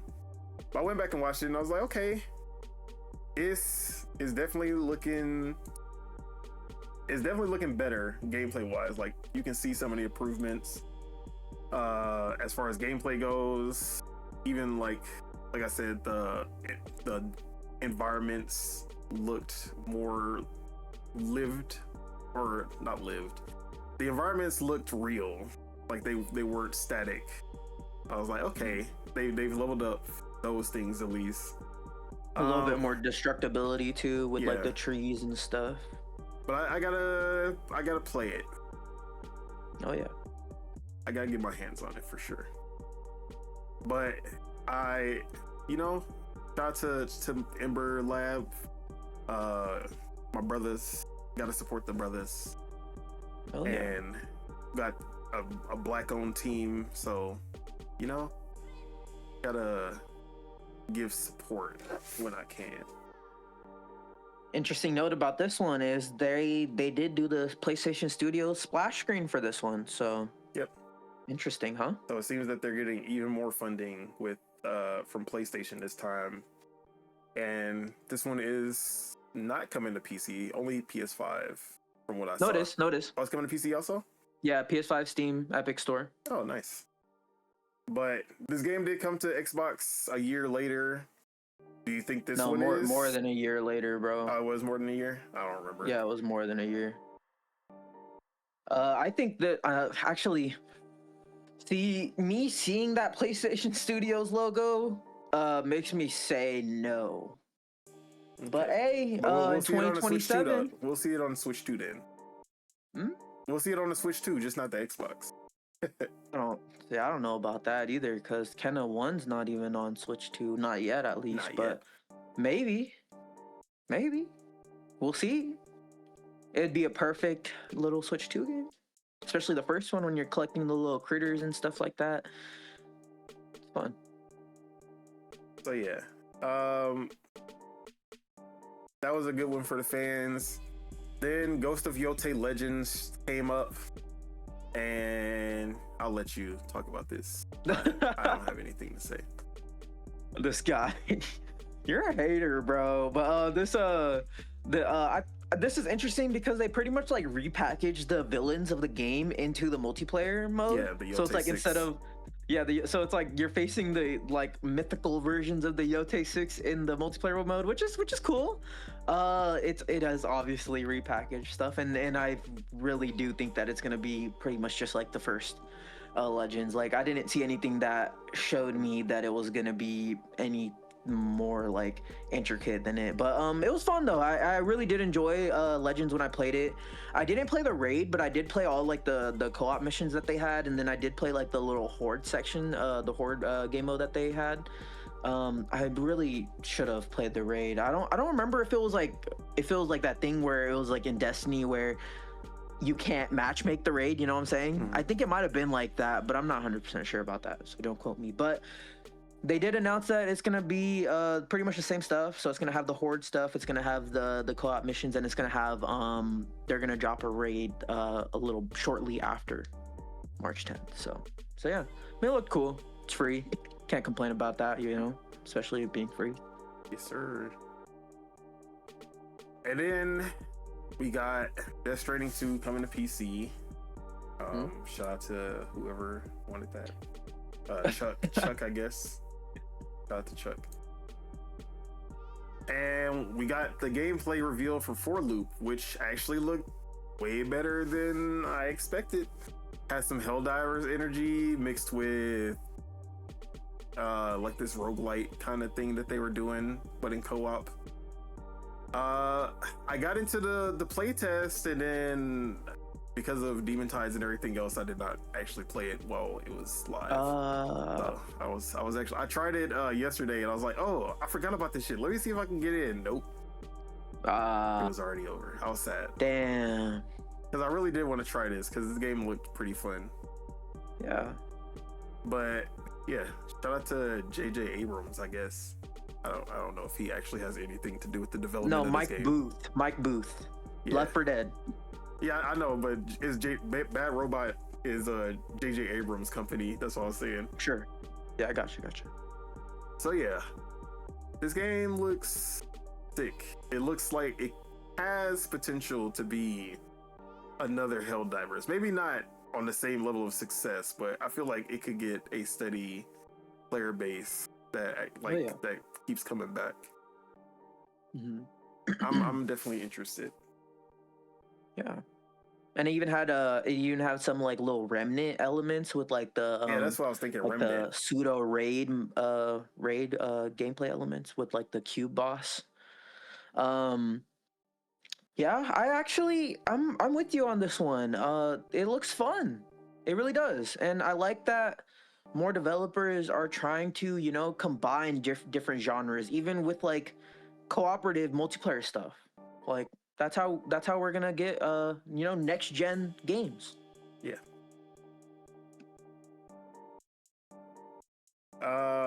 Fucking Pragmata. Fucking Resident Evil Requiem. And then we got Legacy of Kain Defiance Remastered, which I think is like the last game in the saga, if I remember correctly. So this is when Kain and Razzle Frazzle, I forgot his name. They meet up in the same game, and you can play as both characters. The character from Soul Reaver, who is the protagonist, and then Kain from the original Blood Omen they come together in this game. I only played Blood Omen and Soul Reaver 1, so I never played this one. I don't know how good or bad it is, but it looks pretty cool. And then I think they said they were bringing another Legacy of Kain. God damn it, go back. Legacy of Kain game also? No, it was if I recall, it was like a demo of the sequel to this game is what they're putting in this. Okay. And then like the demo of the sequel that got canceled. Got it. Is what they're putting. Okay, that's cool then, because I didn't know that was what that was. Blood Omen 2. Yeah. This one looked cool. Or maybe Defiance 2 or something. Yeah. Brigandine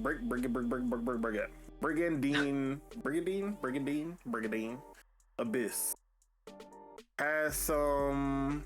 You know me, I love my SRPGs, and this was a strategy RPG, anime game, different units, building teams, building squads, leveling up, all that jazz. Love it. Love all of that.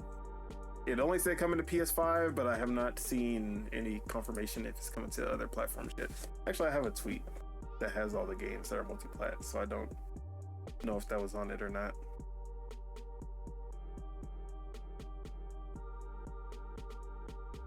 Let me check. Brigandine Abyss. This is a series, huh? I don't know. I've never seen any other game from that. Let me see. A blast from PlayStation's strategic past returns this year in form of Brigandine Abyss, a new entry in a single-player fantasy RPG. The first title of which was released on the original PlayStation back in 1998. Now, 6 years after the release of Brigandine, The Legend of Runerzia? I don't even know. The series once again brings players into a fantasy world. So yeah, this looks like it's another entry in a series, and it's been a few years since the last one. Brigandine Abyss is coming to PS5, Xbox Series, PC, and Switch 2. You know where I'm getting at. You know where I'm getting at. Yes, sir. Then we got Dead or Alive 6 Last Round, which I hated Dead or Alive 6 with a fucking passion. But it seems that they are doing a lot of gameplay improvements and adding more characters and story to this game for the Last Round edition. So I will give it another chance. But I'm gonna give it the free-to-play version a chance, and then I'll see if I want to buy the full game or not.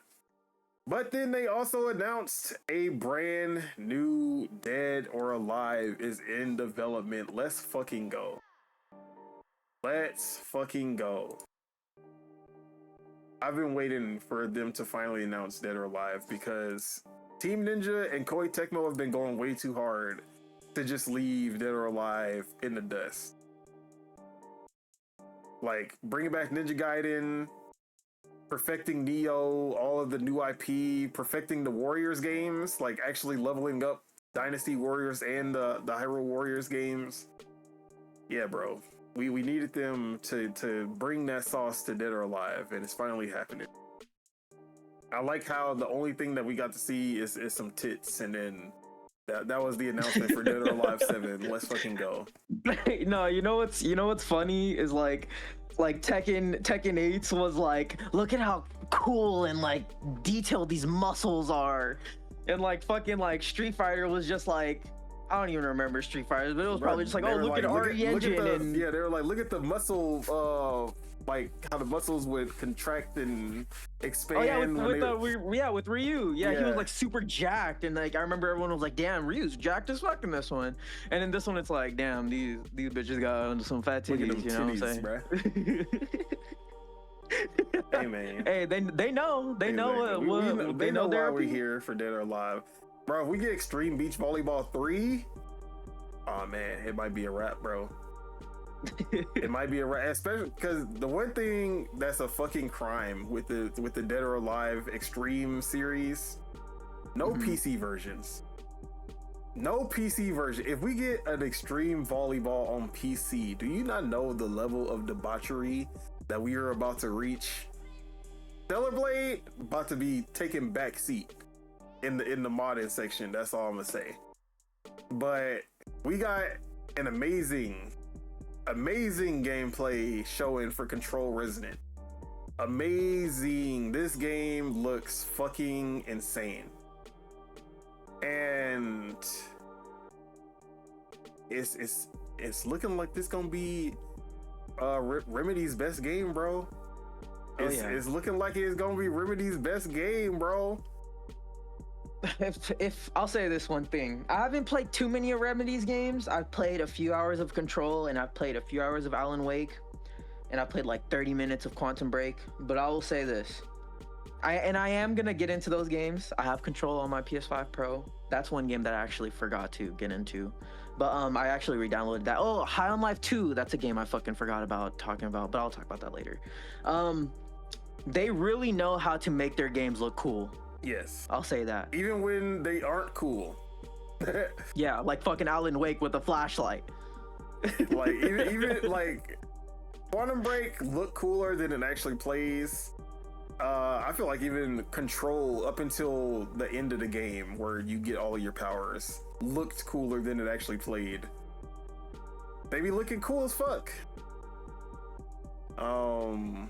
But yeah, this game looks cool, but it looks like it plays cool also. Yeah, for sure. I can't wait. But I really do need to beat Control now. I've been putting that off since 2019. I've had that game. Hey, Game Pass Since Game launch. Pass. Oh, you bought it? I bought it at launch. I played like 5 hours. I was like, nah, not for me. I'm gonna go back to Quantum Break. And then I was like, okay, Ultimate Edition. Let me try this on the Series X. I played like 1 hour. I was like, nah, still not doing it. And then it came to Game Pass on PC. I was like, let me try it over here. I was like, nah, not happening. And then, like, bro, I've tried this game way too many times and not gotten past the 5 hour mark every time. But I've seen what the gameplay looks like once you get all the power-ups. I'm like, I want to get there. I just don't want to play through all the bullshit to get there. Like, I just want to be there. So yeah, shout out to Remedy, shout out to Control. Then we got a new IP, Crimson Moon. That game looks sick. I forgot who the developer was. But Probably Monsters. Yeah, probably Monsters. This was a co-op experience and it looked pretty sick. So I'm excited about that one. Crimson Moon is coming to PS5, Xbox, and PC. So that's gonna be on everything. This one's interesting because this is probably Monster's second official release. Their first official release was this game called Stormlancers, which is a Switch exclusive. Yeah. And it just got a Switch 2 update like last month.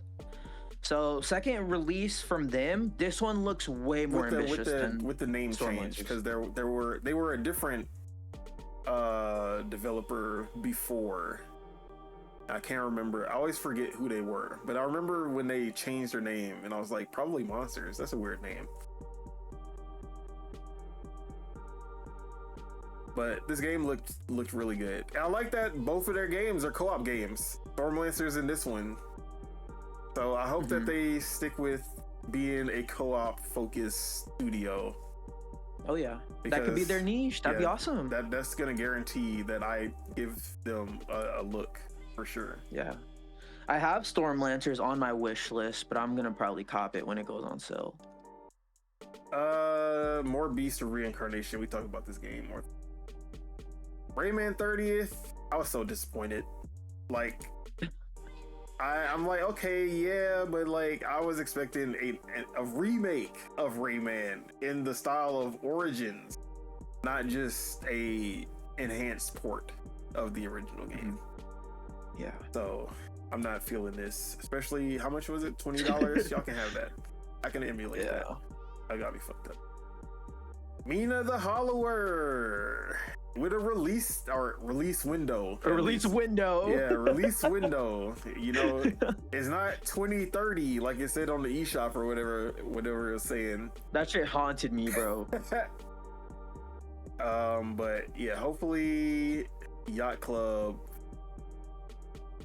I think this game is gonna do great.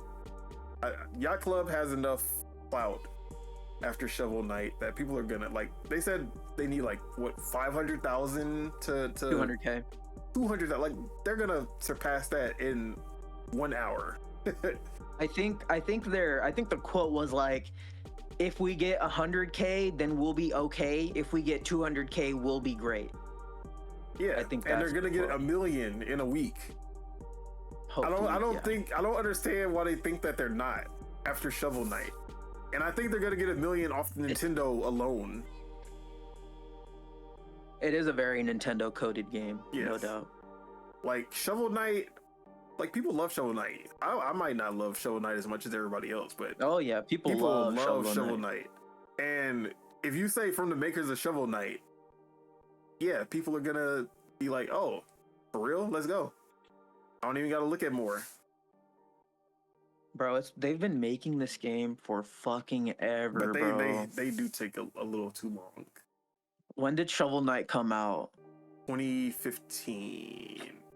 2014. Oh my goodness, yeah. I got it on the Wii U like a year after release, and I was like, this is a cute indie. And I think that is why they are worried that if the game does bad, because they've been making this shit for like 12 plus years. 64. What happened with that? I think they said. Bro? I think they said that project is on pause. Yeah. It better be back on start after Mina drops. Facts. But yeah, we got a Neva prequel game. I never played. It's actually the first DLC. One. Oh, it's DLC. Okay. So we got a little prologue for Neva. I don't know. That game always looked sick. Didn't get a chance to play it, but it had really good reviews. One day it'll probably come to Game Pass. Honestly. Yeah, I played Grease once it came to Game Pass, and I love that game. So I'm pretty sure that game's gonna be great. A Tenchu coded game from Acquire and Shueisha Games. Yako Shinobi Ops, stealth tactics game, a lot like Shadow Tactics, which I fucks with that. So it's co-op too, right? I couldn't tell, but it seemed co-op. But that could also be okay. If it is, then yeah, that's dope. Yeah, I see this. Yako Shinobi Ops brings 4-player co-op Shinobi stealth action to PS5 in 2027. Yeah. So that has me even more excited. I'm telling you, bro, this is Tenchu. This is Tenchu. Tenchu without the name, just like Sekiro, basically. Exactly. This one is not coming to other consoles, if I remember correctly. Or maybe it is.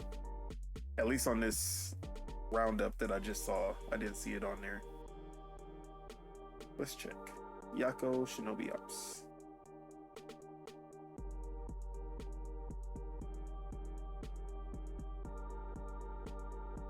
Oh my god. Yeah, it's just coming to PS5 and PC. Project Windless, aka the chicken game. Looks cool. The real chicken foot game? Yeah. As you said? This is the only chicken foot I want to see. We'll see when it gets closer to launch, but it looked cool. So did Wukong though. We got our first gameplay for Star Wars Galactic Racer, which actually looked pretty sick. It was very Burnout coded, because you can actually take out your enemies by crashing them into walls and stuff like that. Love that. We need more of that style of game. 007 is entering the I don't want to see this game ever again mark now. Really, after the hurry up and come out. Yeah, after that 30-minute like gameplay segment that they did, the state of play, I really don't care to see anymore. Then we got the greatest like segment of the show, where they were like, yeah, man, Konami has some shit to show and we just gonna let them rock. Here you go. Passed it over to Konami. And then at first I was like, oh yeah, this is gonna be whack. Like we gonna see Metal Gear Solid Master Collection 2. And I'm so upset that they finally brought MGS4 to other platforms, and every time I see someone complaining about MGS4 being stuck on a PS3, I can't make fun of them anymore. So RIP. Everyone who wants to play this, now you have a chance to play it on everything. So they were showing Isn't up there still a MGS game that's stuck on GameCube? I think. I mean, right? It's the Metal Gear Solid 1 remake, Twin Snakes. Oh, okay. All right, so yeah, we got Metal Gear Solid 2 or Volume 2. It comes with MGS4, Sons of the Patriot, and Peace Walker, with all of the online modes and co-op and everything, which is great. Hell yeah. And then they also updated the first volume with Pisser, I guess, their own Pisser to update the visuals. And then they had the Game Boy Advanced game that was also thrown in. So shout out to Metal Gear fans, y'all got something. But then they moved on to their new IP, Darwin's Paradox, where they had a Metal Gear themed level, which I thought was pretty cool. And this one you play as an octopus in a side-scrolling stealth puzzle platformer. And yeah, this one looks sick. Like the first time I saw it, it looked really cool. But this showing actually looked great. I haven't been able to play the demo yet, but I do want to. Mm-hmm. So yeah, this trailer was dope. Then I was like, all right, that gotta be it, right? It wasn't done. Then we got the reveal that everyone has been waiting for from Konami since they got back into gaming. I saw that Castlevania 40th anniversary. I was like, it's just gonna be a collection, bro. Let's not get our hopes up. Until I saw Evil Empire and Motion Twin pop up on the screen, I was like, oh shit. And then, oh man, yeah, bro, this Castlevania looks fucking amazing. You can use the whip as a traversal mechanic and as a battle mechanic. And knowing that it's Motion Twin alone has me hyped for this game. Because since Dead Cells, these motherfuckers have not missed once. So shout out to if you haven't already played it, Windblown, you gotta play Windblown. One of the best roguelike games out there. Co-op too. Yeah, co-op also. But yeah, this art style goes hard as fuck. I love it. And everything I saw from the gameplay, yeah, it's a day one cop. We still Team Bloodstain. We got a shot Iga OG. But do you have that in the news? The sad news about that game? Oh yeah. I didn't have that in the news, but I did see. Yeah, bro, that shit made me hella sad, bro. The creative director Ida, he sadly passed away, and we got Iga.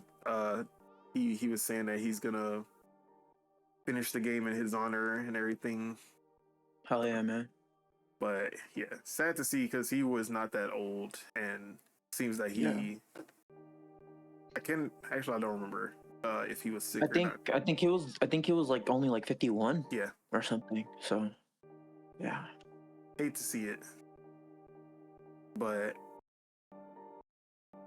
you know the game's gonna continue, and I'm pretty sure that his contributions will be remembered for sure. Absolutely.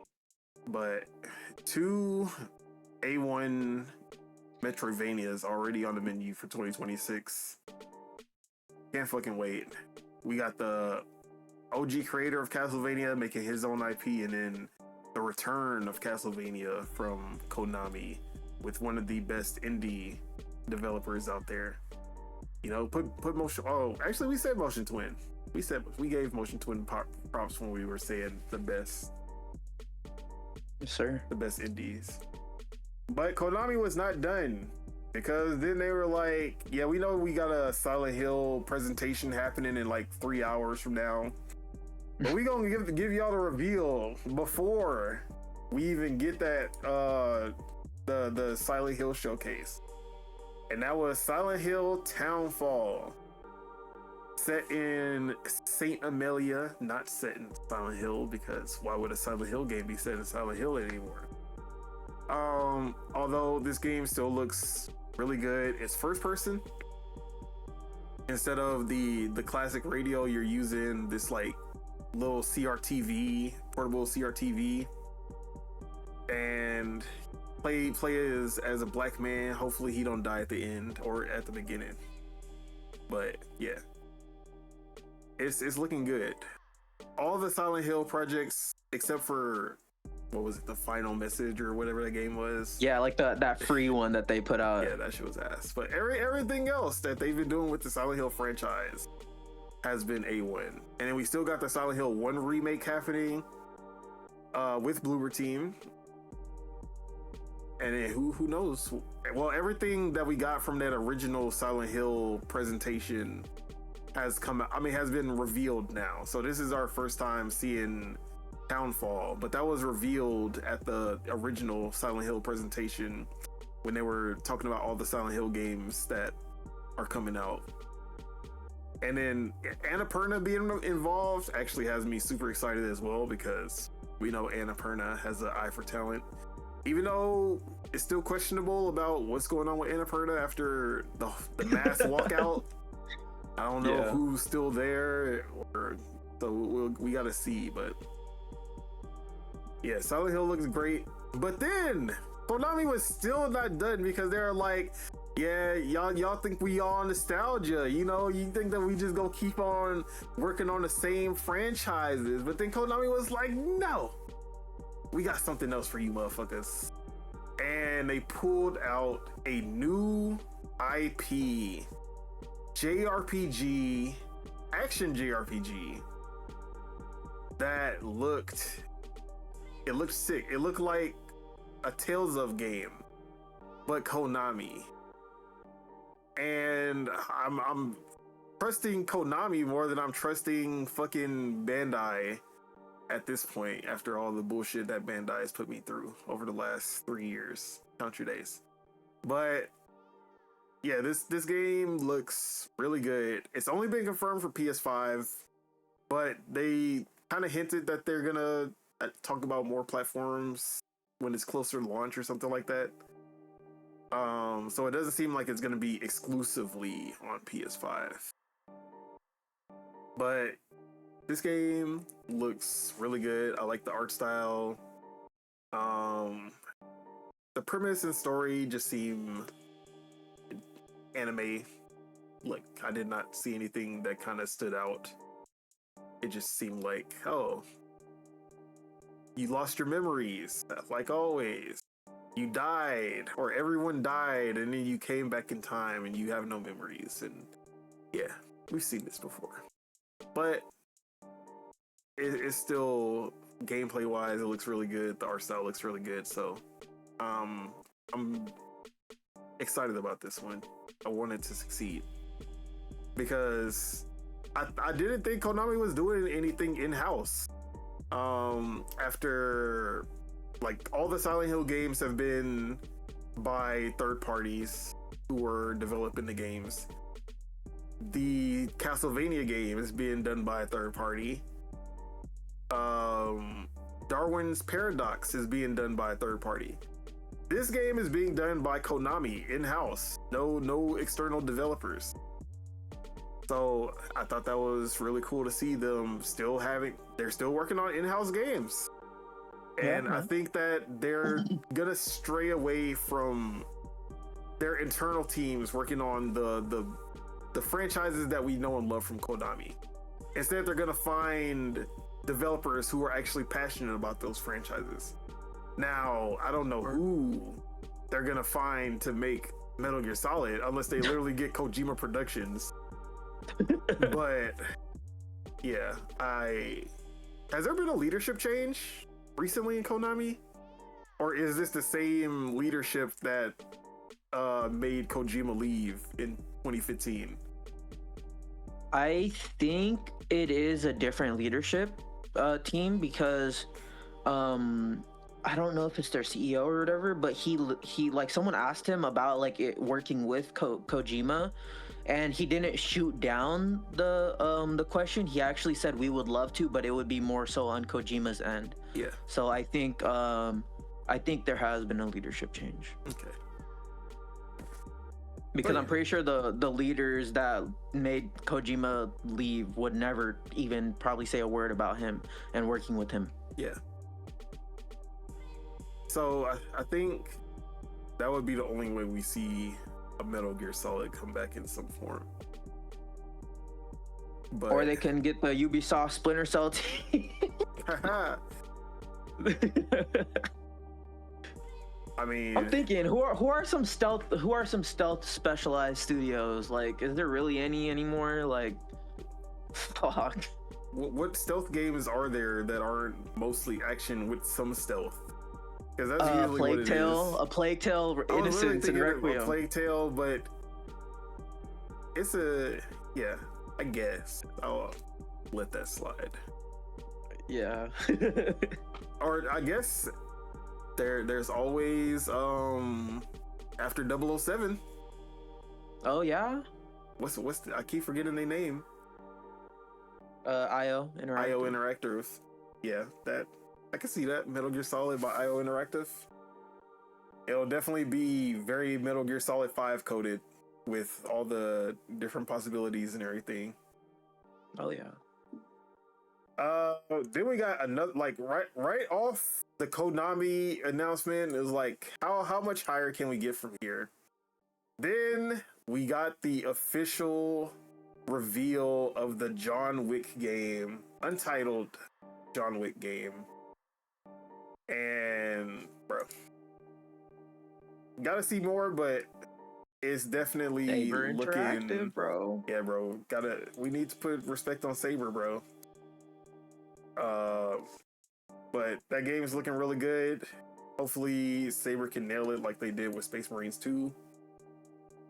And hopefully it does not get in fucking purgatory like Knights of the Old Republic remake. Although that wasn't their fault. That was Asperger's. Aspire. Aspire. But doesn't Saber have it now, right? Yeah, that's what I'm saying. They have it now. Oh, okay. But it originally went into purgatory because of Aspire, and then it got passed to Saber. Yeah. And then Saber was like, bro, what did y'all even do? Like, but yeah. I think, don't quote me on this, but we're gonna see that KOTOR remake this year. We're gonna see it in one of the State of Plays. All right, I'm gonna quote you on that. I'm gonna write an article. It's been long enough. We got a new, very beautiful, very good looking trailer for Marathon. Probably the best showing that we've gotten for this game so far. I think this game is gonna do great. And then we got the fucking PS Plus segment. Then we got another extensive look at Saros, but it was more about how easy the game mode is compared to Returnal now. Look how easy it can be now. But the game still looks amazing regardless. But you can tell that they are definitely pandering to a more casual audience than the Returnal audience.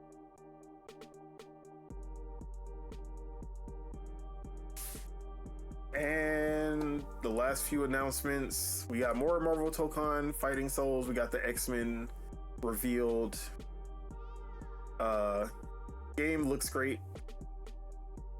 Still not 100% sold, but it's looking good. And the final announcements: God of War Trilogy Remake. Dream come true for me, because I still have a bad taste in my mouth from the new age God of War games. So I'm excited about those remakes. And then they had TC Carson to come out and talk about them. And then we got the shadow drop of a game that could have been cool. It was a cool announcement at the time, but then once we actually people got their hands on it, it actually didn't turn out to be. Yeah, the favor turned very quick. Yeah. The favor turned very quick. I mean, I was expecting something else when like we were saying 2.5D God of War game. I was like, okay, but like this didn't look anything like what I was expecting from a 2.5D God of War game. But yeah, once you get into it, it's hard to even call this a God of War game. It's actually like Jeffy, I can understand. Like people were going at Jeffy like, oh, you always hate anything that's God of War that's not yours and all this. You cannot agree with his takes on 2018 and Ragnarok. But he actually, just a little addendum, he actually likes those games. He just doesn't like the way they took the story. He likes the gameplay of those games. He always says that the gameplay of those games are great. Yeah. He just thinks that he doesn't like the take on Kratos. He doesn't like how they handled the character or the story. And like, I can understand that. It's his character. He's the one who wrote Kratos, and he's the one who made the character. So if anyone has an opinion about it, it should be him. No, or exactly. who can have a criticism about it, should be him. But this game, Megacat Studios, I didn't know who Megacat Studios was. But once I saw the games that they've made in the past, I was like, why would anyone see this studio, see their catalog and say, yeah, I want y'all to take our biggest single player franchise and make a game. And you know, sometimes the studio that's usually bad, they get the chance, like fucking Bloober Team. No one thought that. Everyone was like, yeah, Bloober Team getting the Silent Hill 2 remake, this shit about to be ass. I was saying the same thing. Guess what? That shit turned out great. So, you know, sometimes it just takes them getting an IP or something, and then they can turn things around. This was not that time. The game, well, from a fundamental point of God of War, there's no blood in this game. Automatically makes no sense. Why are you making a T-rated God of War game? The dialogue is also some of the worst. Like, God of War is such a well-written game with good voice acting from the beginning, from the first game. Even in an era where like this type of storytelling wasn't even like it wasn't a normal thing, especially in Western games. And they just phoned it in, bro. Like, I was hearing those voice acting segments and I was like, yo, there's no way that Sony signed off on this. Sony saw what Megacat Studios had, and they were like, yeah, bro, this is quality. This is quality, bro. Y'all did a great job. We about to put this out. Shadow drop. I'm actually like, when we were talking about it, like, yeah, they were holding off on this announcement. They did that controller because they wanted to shadow drop it. Now I see why. Because if we would have saw this game, if we would have saw this game before and had to wait 3 months to pay $30 for this game, is it 30? It's 30, right? It's $29.99. Yeah, $30 for this. It would have been way worse. $10 more than Hollow Knight Soul Song. Bro. $15 more than Blade Chimera. Go play Blade Chimera. Yeah. No, go play Prince of Persia. That's probably $15 now too. Yeah, exactly. Prince of Persia on sale. Go get that shit instead. Fucking Bubsy Collection. No, I'm just playing. Don't play that shit. But yeah, bro, there's way better Metroidvanias out there. Go play Dead Cells. That should be on sale for like $10. Oh yeah. Bro, I think Dead Cells is literally on Game Pass and PS Plus. Exactly. So I don't know. That one was not an ideal announcement. Or I guess the announcement was cool because at the time, but I don't think anyone actually expected the game to be as, I'm not gonna say bad, because I don't think it's a bad game, but for a God of War game, for you to hand your IP over to somebody else, which they've done in the past, and those games, Ghost of Sparta, or no, not Ghost of Sparta. Which one was the third party one? The PSP one? Yeah, it was, one was in-house and one was a third party. I think, one was Ready at Dawn, I recall. Whichever one, Ready at Dawn did an amazing job. Chains of Olympus? I think so. They did an amazing job. And then the second one was like with the brothers, I think. I can look Ascension? it up real quick. No. That was Santa Monica. Yeah, that was Santa Monica. PSP games. Chains of Olympus and Ghost of Sparta. Yeah, Ghost of Sparta. Was that also Ready at Dawn or was that in-house? Both developed by Ready at Dawn. Okay, so I didn't know Ghost of Sparta, but Ghost of Sparta is my favorite one out of the PSP ones. That was the backstory to the Ashes and everything. That shit was amazing. So yeah, absolutely. They've handed their IP over to third parties before, and they've done amazing jobs. And it felt like, besides it being a PSP game, it felt on par with a God of War experience. And it's like you could do a 2D game that's on par with that experience. This just was not a God of War experience. I don't know. Yeah. Did you play it? Did you get it? No, Okay. I didn't, bro. I literally seen it and I was like, fuck, $29.99. And then I went to my PlayStation literally after we live streamed, and I sat there and I was like looking at it and I was like, fuck, I want this. But then I was like, nah, I have Hollow Knight, and then I was like, I have all these fucking games on PlayStation I need to fucking play and beat. So I was like, nah, I ended up just putting it on my wish list, but I will get to it someday. Yeah. Like, and I was watching Jack Move play it. Jack Move Johnny. What do you think, bro? He was hating. He had nothing good to say about that game. But is he a Metroidvania guy or? Yeah, like because I've watched him play other Metroidvanias. Like one of his favorite Metroidvanias is Cookie Cutter, which I still have not seen. Like I've seen the game, and when I look at it, I'm like, bro, why do people like this game? And I remember it being like a PlayStation exclusive and everything, and he's like, yo, Cookie Cutter, this is that, like, he was that. And then Nicola, whatever his name is, another notorious PlayStation guy, also has Cookie Cutter on his, like, most, like, his favorite Metroidvanias. And then he was that the guy that you posted that had no Metroid or Castlevania? I just feel like he's never played a Metroid or Castlevania game. Sure. Which is why he doesn't have any of them on there.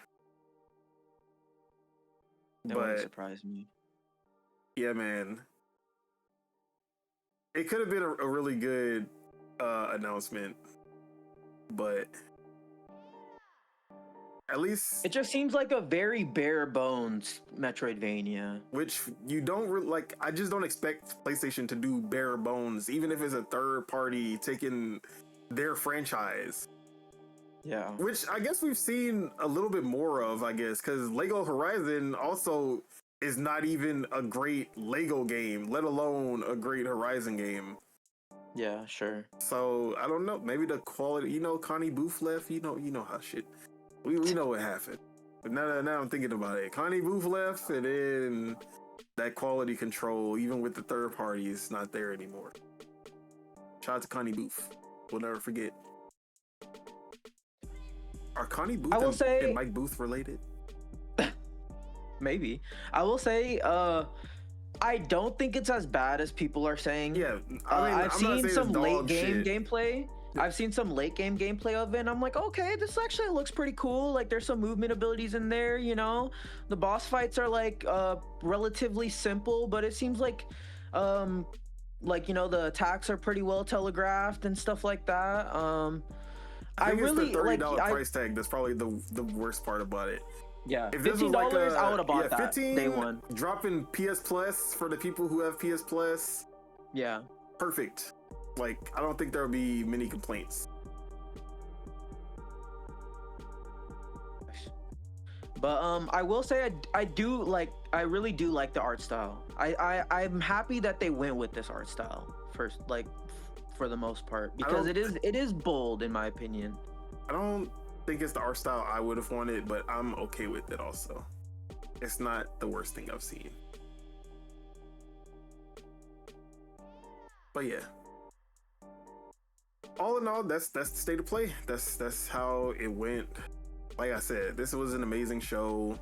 I don't think there was, like, other than just being tired of seeing the fucking same games at every show, there wasn't much to complain about here.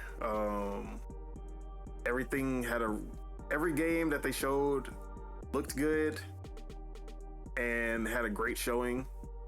And then the new announcements were all pretty substantial. Obviously, it would have been great to see stuff like Wolverine or Intergalactic here, but even without those games, this show was easily at least a 9 for me. But how you feeling about it? What'd you give the score? Yes. Oh, I do want to say, I think Sons of Sparta is co-op, if I recall. And so that is a neat little feature. Well, that also got some backlash. Oh. Have you seen what's going on with the co-op in that game? Mm-mm. The co-op can only be unlocked after you beat the game. And it's local only, which isn't always local only also. So interesting. Not only is it like, I can understand if you unlock online co-op after beating the game and you can play local like at any time, but like Nintendo doesn't even do some shit like that. And they love locking shit behind beating the game. Yeah, that's interesting. What the heck? I thought that one was really weird. I don't get it. I don't know what the reasoning behind that would even be. So yeah. But what do you give the state of play for? Yeah, so in the stream I said 10, but I am gonna knock it just a little bit. Like you said, with the Sons of Sparta stuff that came out afterwards, and like just kind of seeing how not ambitious the game ended up being. But it also kind of makes sense why they shadow dropped it, because it's like, yeah, like if they showed us this shit in like September and like made us wait like 4 or 5 months for it, and I would have been like what the heck? Like, we literally just got Silk Song. Like, who needs this game, But which is funny because we literally just got the Hollow Knight one. Exactly. Current gen. So the fuck needs this game? But yeah, I'm definitely docking it a 0.5 for this. So I'm gonna give it a 9.5. but it's still one of the best state of plays that they've done. And this probably could have been like a showcase that the Sony audience has always been begging for. This could have been a PlayStation experience if they still had that. Yeah. But yeah, I definitely agree.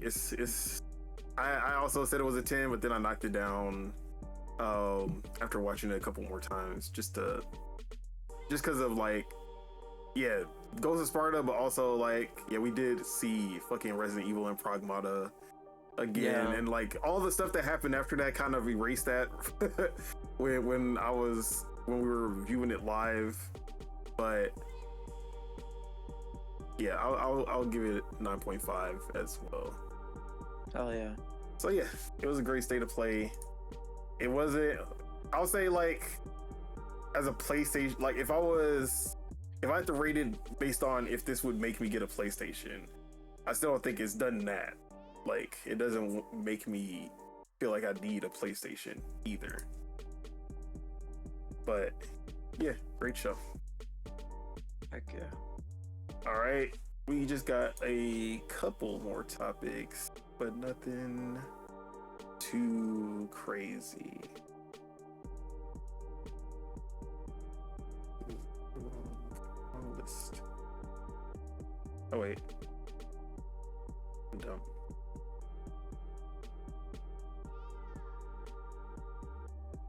All right. Okay, I did want to just talk about this real quick because, damn, how did we already get to 2 hours and 45 minutes? We spent an hour on Demon Tides, bro. I think we spent more than an hour on Demon Tides. All right, we gotta settle this debate here. Okay. The Mount Rushmore.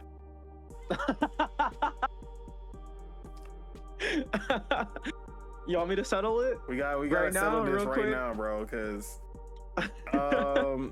Dale, shout out to Dale. He had put up the Mount Rushmore pick with Mario, Link, Master Chief, and Sonic. And for the most part, I'm like, yeah, if that's a fine list. Like, that's a list that I can let slide if someone, but you know me, I gotta do my Sonic slander. I was like, yeah, Sonic can definitely go. There are definitely game characters that can replace Sonic on this list. Specifically, Pikachu should be on here, like, regardless. Pikachu, or really any of the starter 3, could replace, but obviously Pikachu is the most famous Pokemon. So I'm like, Pikachu gotta be up here, like, for any Mount Rushmore list, just on the Pokemon franchise being what it is. But then they was coming at me in the Discord talking about, nah, Master Chief gotta go. I'm like, who? Chief? Which Chief? What Chief are y'all talking about? Sosa? No. And you know, we gotta, like, Master Chief, yes, he is not where he was back in 2007. But we gotta remember where he was in 2007, bro. Yeah, man. And I say this because he wasn't just like an American icon. He was a worldwide icon when Halo 3 came out. Bro, no, if you think about it, it's insane because like yeah, Xbox 360 had like some exclusives, but like really the games that people loved that console for was Halo and Gears, right? And people went through red rings because those games were so great. Consoles just to play people those went games. Through, exactly, just to play Halo, bro. Halo 3, bro. Like, come on. Like, you were not gonna, if the red rings happened during the PS4 Xbox One gen, I would switch so fast because Like, there was nothing worth just staying on that platform for, honestly. Halo 3, I'm not losing all my fucking progress. I was about to get my Hayabusa. The fuck? We sticking with this Xbox 360 for the entire generation. I went through 360s. And Gears, like, I had to see the end, bro. After the first two, nah. Was not about to end. I'm not about to leave at Gears 2. Come on. Had to see that trilogy play out. And then, like, people don't even bring up how big Oblivion was. But even as a third part, like, Oblivion being exclusive to the 360 was big. Obviously, Skyrim went multi-plat, but even playing Skyrim on PS3 was like the worst way to play the game. So, yeah, 360. There was games worth literally fighting bad hardware for, like rebuying the consoles or sending it in for repairs, being stuck with no console for 2 weeks, getting it back, and it was like Christmas again when that shit came back. But yeah, shout out to how big Halo was. That's how big it was. Sonic. My man Sonic not even loved in his own home country. That's all I gotta say. They not even fucking with him in his own home. He had to go overseas to go get some love, bro. Who in the NBA you gonna give flowers to who had to go overseas to find they audience? I ain't trying to hear that shit. Michael Jordan would not be Michael Jordan if he had to go to China to go get love, bro. I'm just saying. But Sonic, I will allow Sonic in the top 4 just because, especially after the movies, he is. I feel like without the movies, I'm not gonna lie, I don't think Sonic would be iconic at that point, because when you think about the last time Sonic had a moment, like, oh my god, Sonic is that guy again. At least we can say Halo Infinite at the beginning of its life was a moment for that franchise. Like, people were like, Halo is back. Yes, it lasted 2 months. Or 1 week. It didn't last 2 months. It lasted 1 month, but still. And then Forza Horizon 5 came out. No, Forza came out before. Halo killed the Forza momentum. But, sure. Yeah, although Forza still ended up doing excellent. Yeah. But, yeah, like, we had a moment with Halo in this era. We got Sonic Forces. We know what happened with that. Sonic fans, the only ones who gonna tell you that Sonic X Shadow Generations is that shit. Y'all can keep it. But it like the best games have been remasters and a game made by fans. Sonic Mania.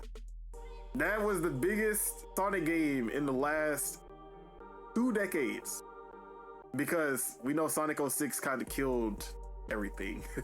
And didn't Sega do that team so dirty that they went on to make their own fucking IP? Yes, exactly.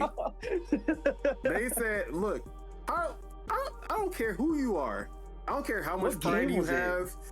If a fan-made game comes out that y'all funded, by the way, y'all are like, yeah, y'all should do this. They saw how much, bro, Sonic Mania sold like 10 million copies. When is the last time you saw a Sonic game sell 5 million? Like, Frontiers is still trying to hit 5 million. And this game did that for them. The Sonic Origins remakes didn't do that. What was that 2D like New Super Mario Bros version of Sonic that they did? That shit didn't do fucking 10 million. Sonic Mania, 10 mil. Fan game. Not Sonic Team. Sonic Team had no involvement in this. And they were like, I don't like how like how good, like why people reacting to these guys instead of us. And they were like, yeah, that shit was alright, but we don't need y'all for the next game. We don't need y'all to make another one. No. It's all good. Like y'all did okay, you know. It's not the best. It was all right, but like we got it from here. Like, bro, Sega should still be publicly flogged for that alone. They had a team that actually knows Sonic and knows how to make a great Sonic game that isn't named Sonic Team. And they just threw them in the trash and was like, yeah, nah. Wait, hold on, give me 1 sec. No problem. But all I'm saying is that we need Pikachu and Master Chief got to stay on the Mount Rushmore list. That's all I'm saying. All right, let's get into some quick news, and then we'll talk about an interview from Todd Howard.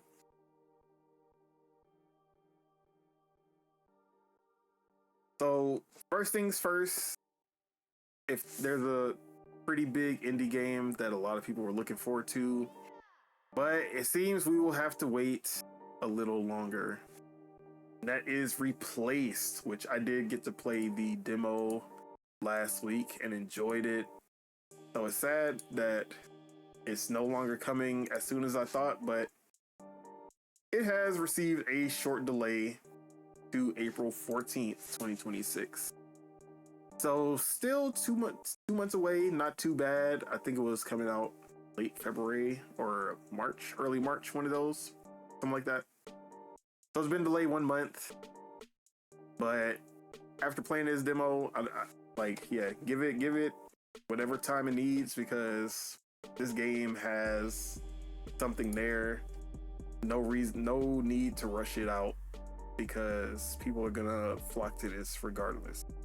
Especially with it being in Game Pass, it's a day one for me. But do I really have? Don't have much else to say. Just hoping that the game is polished all the way through and it hits that quality level when it drops April 14th. Then we had a studio closure for a studio I'm not too familiar with, but I do remember when this game got announced, and I thought that this game was gonna actually be pretty cool. And that is Atomic Arcade.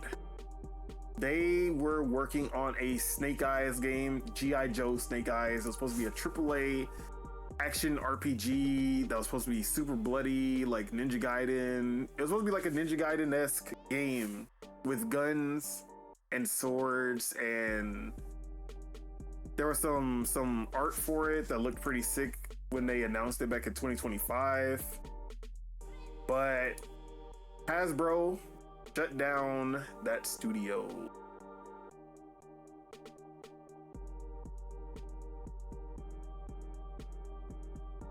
I'm back, and I apologize for this. Are we almost done? Yeah, we are. Okay, for sure. I got like 10 minutes. I got like 10 minutes. We can do this. Okay. So I was talking about the Snake Eyes game and the studio Atomic Arcade. They got closed down by Hasbro. And a lot of people were expecting that the game also got canceled, but Hasbro did confirm that the Snake Eyes game is not canceled. But the team is currently taking time to evaluate the path forward for the game. So the Snake Eyes game is still in development, but the entire team that was working on it has been closed down. So who knows what's gonna happen with this? But sad to see, but the game was looking good just from the art and screenshots that we saw back in 2025. So who knows what's going on? But before that, I was talking about the Replace delay to April 14th. Oh, Yeah, unfortunate, but hopefully that's the last one it'll get. Like it's a small studio, so I don't really, I won't give them too much flack for trying to push their game back to polish it up as much as possible. All right, last topic. Let's talk Elder Scrolls 6. Because Todd Howard had an interview with Kinda Funny. Shout out to them guys. Bro, it's been a while since I've listened to Kinda Funny, honestly. I used to actually listen to them like daily when they did the Kinda Funny news and everything. But I've just fallen off of almost everything that I used to listen to. But they had an interview, and of course, you can't interview Todd Howard and not talk about Elder Scrolls 6. So they asked about it, and he had some stuff to say. He said, in many ways, Fallout 76 and Starfield are a little bit of a creative detour. But we are coming back to that classic style that we've missed, that we know really, really well with Elder Scrolls 6. And yes, that made a lot of people excited, because although Starfield has sensibilities of the Fallout and Elder Scrolls games, it is designed like the open world design, open space design is a lot different than how a Fallout or Elder Scrolls would be handled. A lot of people didn't like that. So with Elder Scrolls, it makes sense that they would get back to that old design. But instead of saying Skyrim, he said like Oblivion, which I feel like they love that Oblivion, because Starfield had more in common with Oblivion than it had with Skyrim. But I feel like Oblivion is like that sweet spot for an RPG that they love to go back to. Yeah, no doubt. But how are you feeling about his comments on Elder Scrolls 6? Yeah, I'm excited for it, but honestly, like hearing it, I just seen like the bullet points. Yeah. And I think it's still a long ways away, so there's not even any reason to be excited for it. But I'm excited to see what it is. The thing that stood out to me was Creation Engine 3. So literally the only game that's on Creation Engine 2 is Starfield, which it just sucks because it's like one game a gen. Like, come on. But yeah, I mean, I'm tentatively excited. He's saying all the right things. Yeah. So when do you think we're gonna see our first gameplay look? First gameplay look? Next year. Next year? Okay. Next year at the summer showcase. So yeah. And yeah, he says it's still gonna be a while before Elder Scrolls 6. Obviously he said that he announced it too early, and he was like, yeah, we all know why he announced it too early, but it does suck that people are still having to wait for the game. So we all know about the financial problems that Bethesda was going through, and they kind of had to be like, hey, Elder Scrolls 6, just to get shareholders off their back and everything. Definitely wasn't the ideal announcement, for sure. Yeah, for sure. And then, like you said, Creation Engine 3. We barely got Creation Engine 2 with Starfield, but what if we got it with one game? What if Starfield 2.0 is like, this is gonna be on, we upgraded to Creation Engine 3 with this one, and then like now you can fly like everything is seamless. Seamless travel between planets. That'd be crazy. I don't know how that would work in Elder Scrolls 6. But I do feel like Elder Scrolls 6's big thing is going to be being able to enter buildings without loading screens and ladders. Oh my god! Even though Starfield had ladders, but ladders in an Elder Scrolls game that isn't just a loading screen. Let's go. But I know it's a long ways away, but I can't help but be excited for it. Just like Kingdom Hearts 4. Like I will always be excited about Kingdom Hearts 4, no matter how far away it is. Just like I was always excited for Kingdom Hearts 3, no matter how far away it was. It's just one of those games that just the name excites me. The fact that it's being made. So yeah. But outside of that, we really didn't get too much in terms of news on Elder Scrolls 6. But yeah, that's basically all we got. Anything else you wanted to add before we start doing outros? 2029, it can't come any sooner. Hey man, that's gonna be the fable of the Xbox next generation. Sure. It's gonna look great on the PS5. I mean PS6. No, I'm just playing. But with that, let's get out of here. That is it. That is all we have for you guys today. Thank you all for tuning in, and to all the people leaving comments in the chat. We do appreciate the support. Make sure you guys hit that like because we love you guys and it helps us grow this channel. If you're not subscribed, you enjoyed the show, make sure you guys hit that subscribe button so you can stay updated for when Dual-Wield premieres. Subeg, appreciate you for pulling up. Where can we find you? What you got going on? Yes, sir. You guys can find me on Twitter at Subeg Dollywall, Instagram at Subeg Dollywall.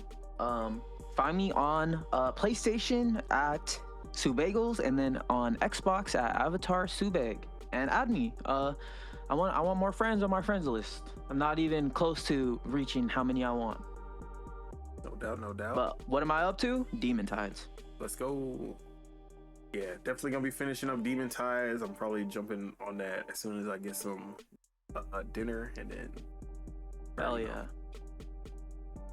But I'm excited to read your review, bro. Oh, bro.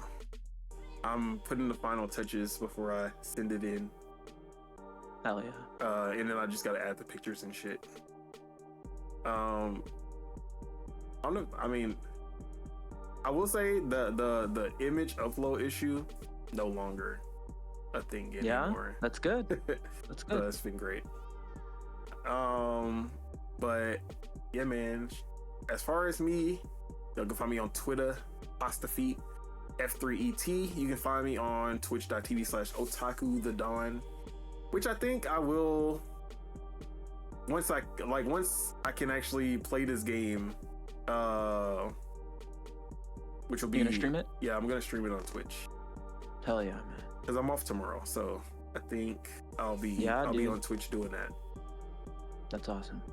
Which will be the first stream of the year that isn't the podcast. Or your D&D, right? Oh yeah, I did stream D&D for a little bit. But yeah, I should do more D&D streams. Yeah, dude. I'll probably wait until this campaign is over and we started doing it though, because kind of weird to just start the campaign in the middle of the shit.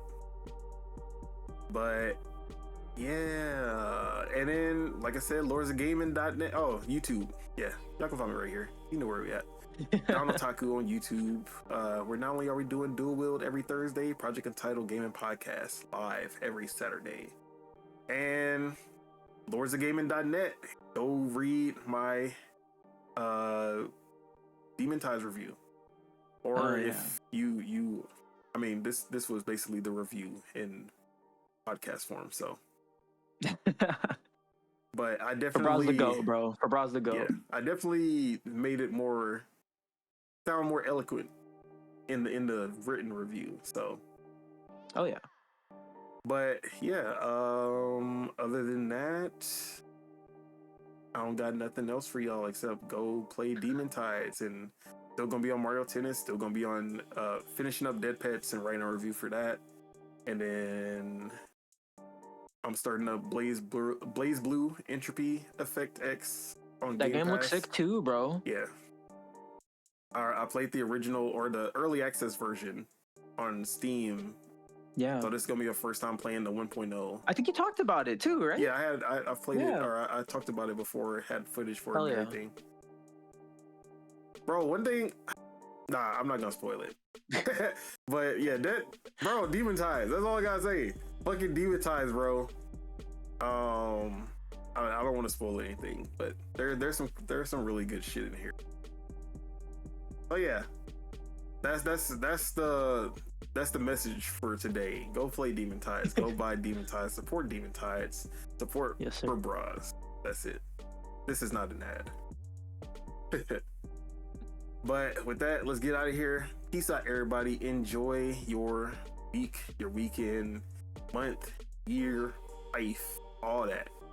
Bye-bye. Peace.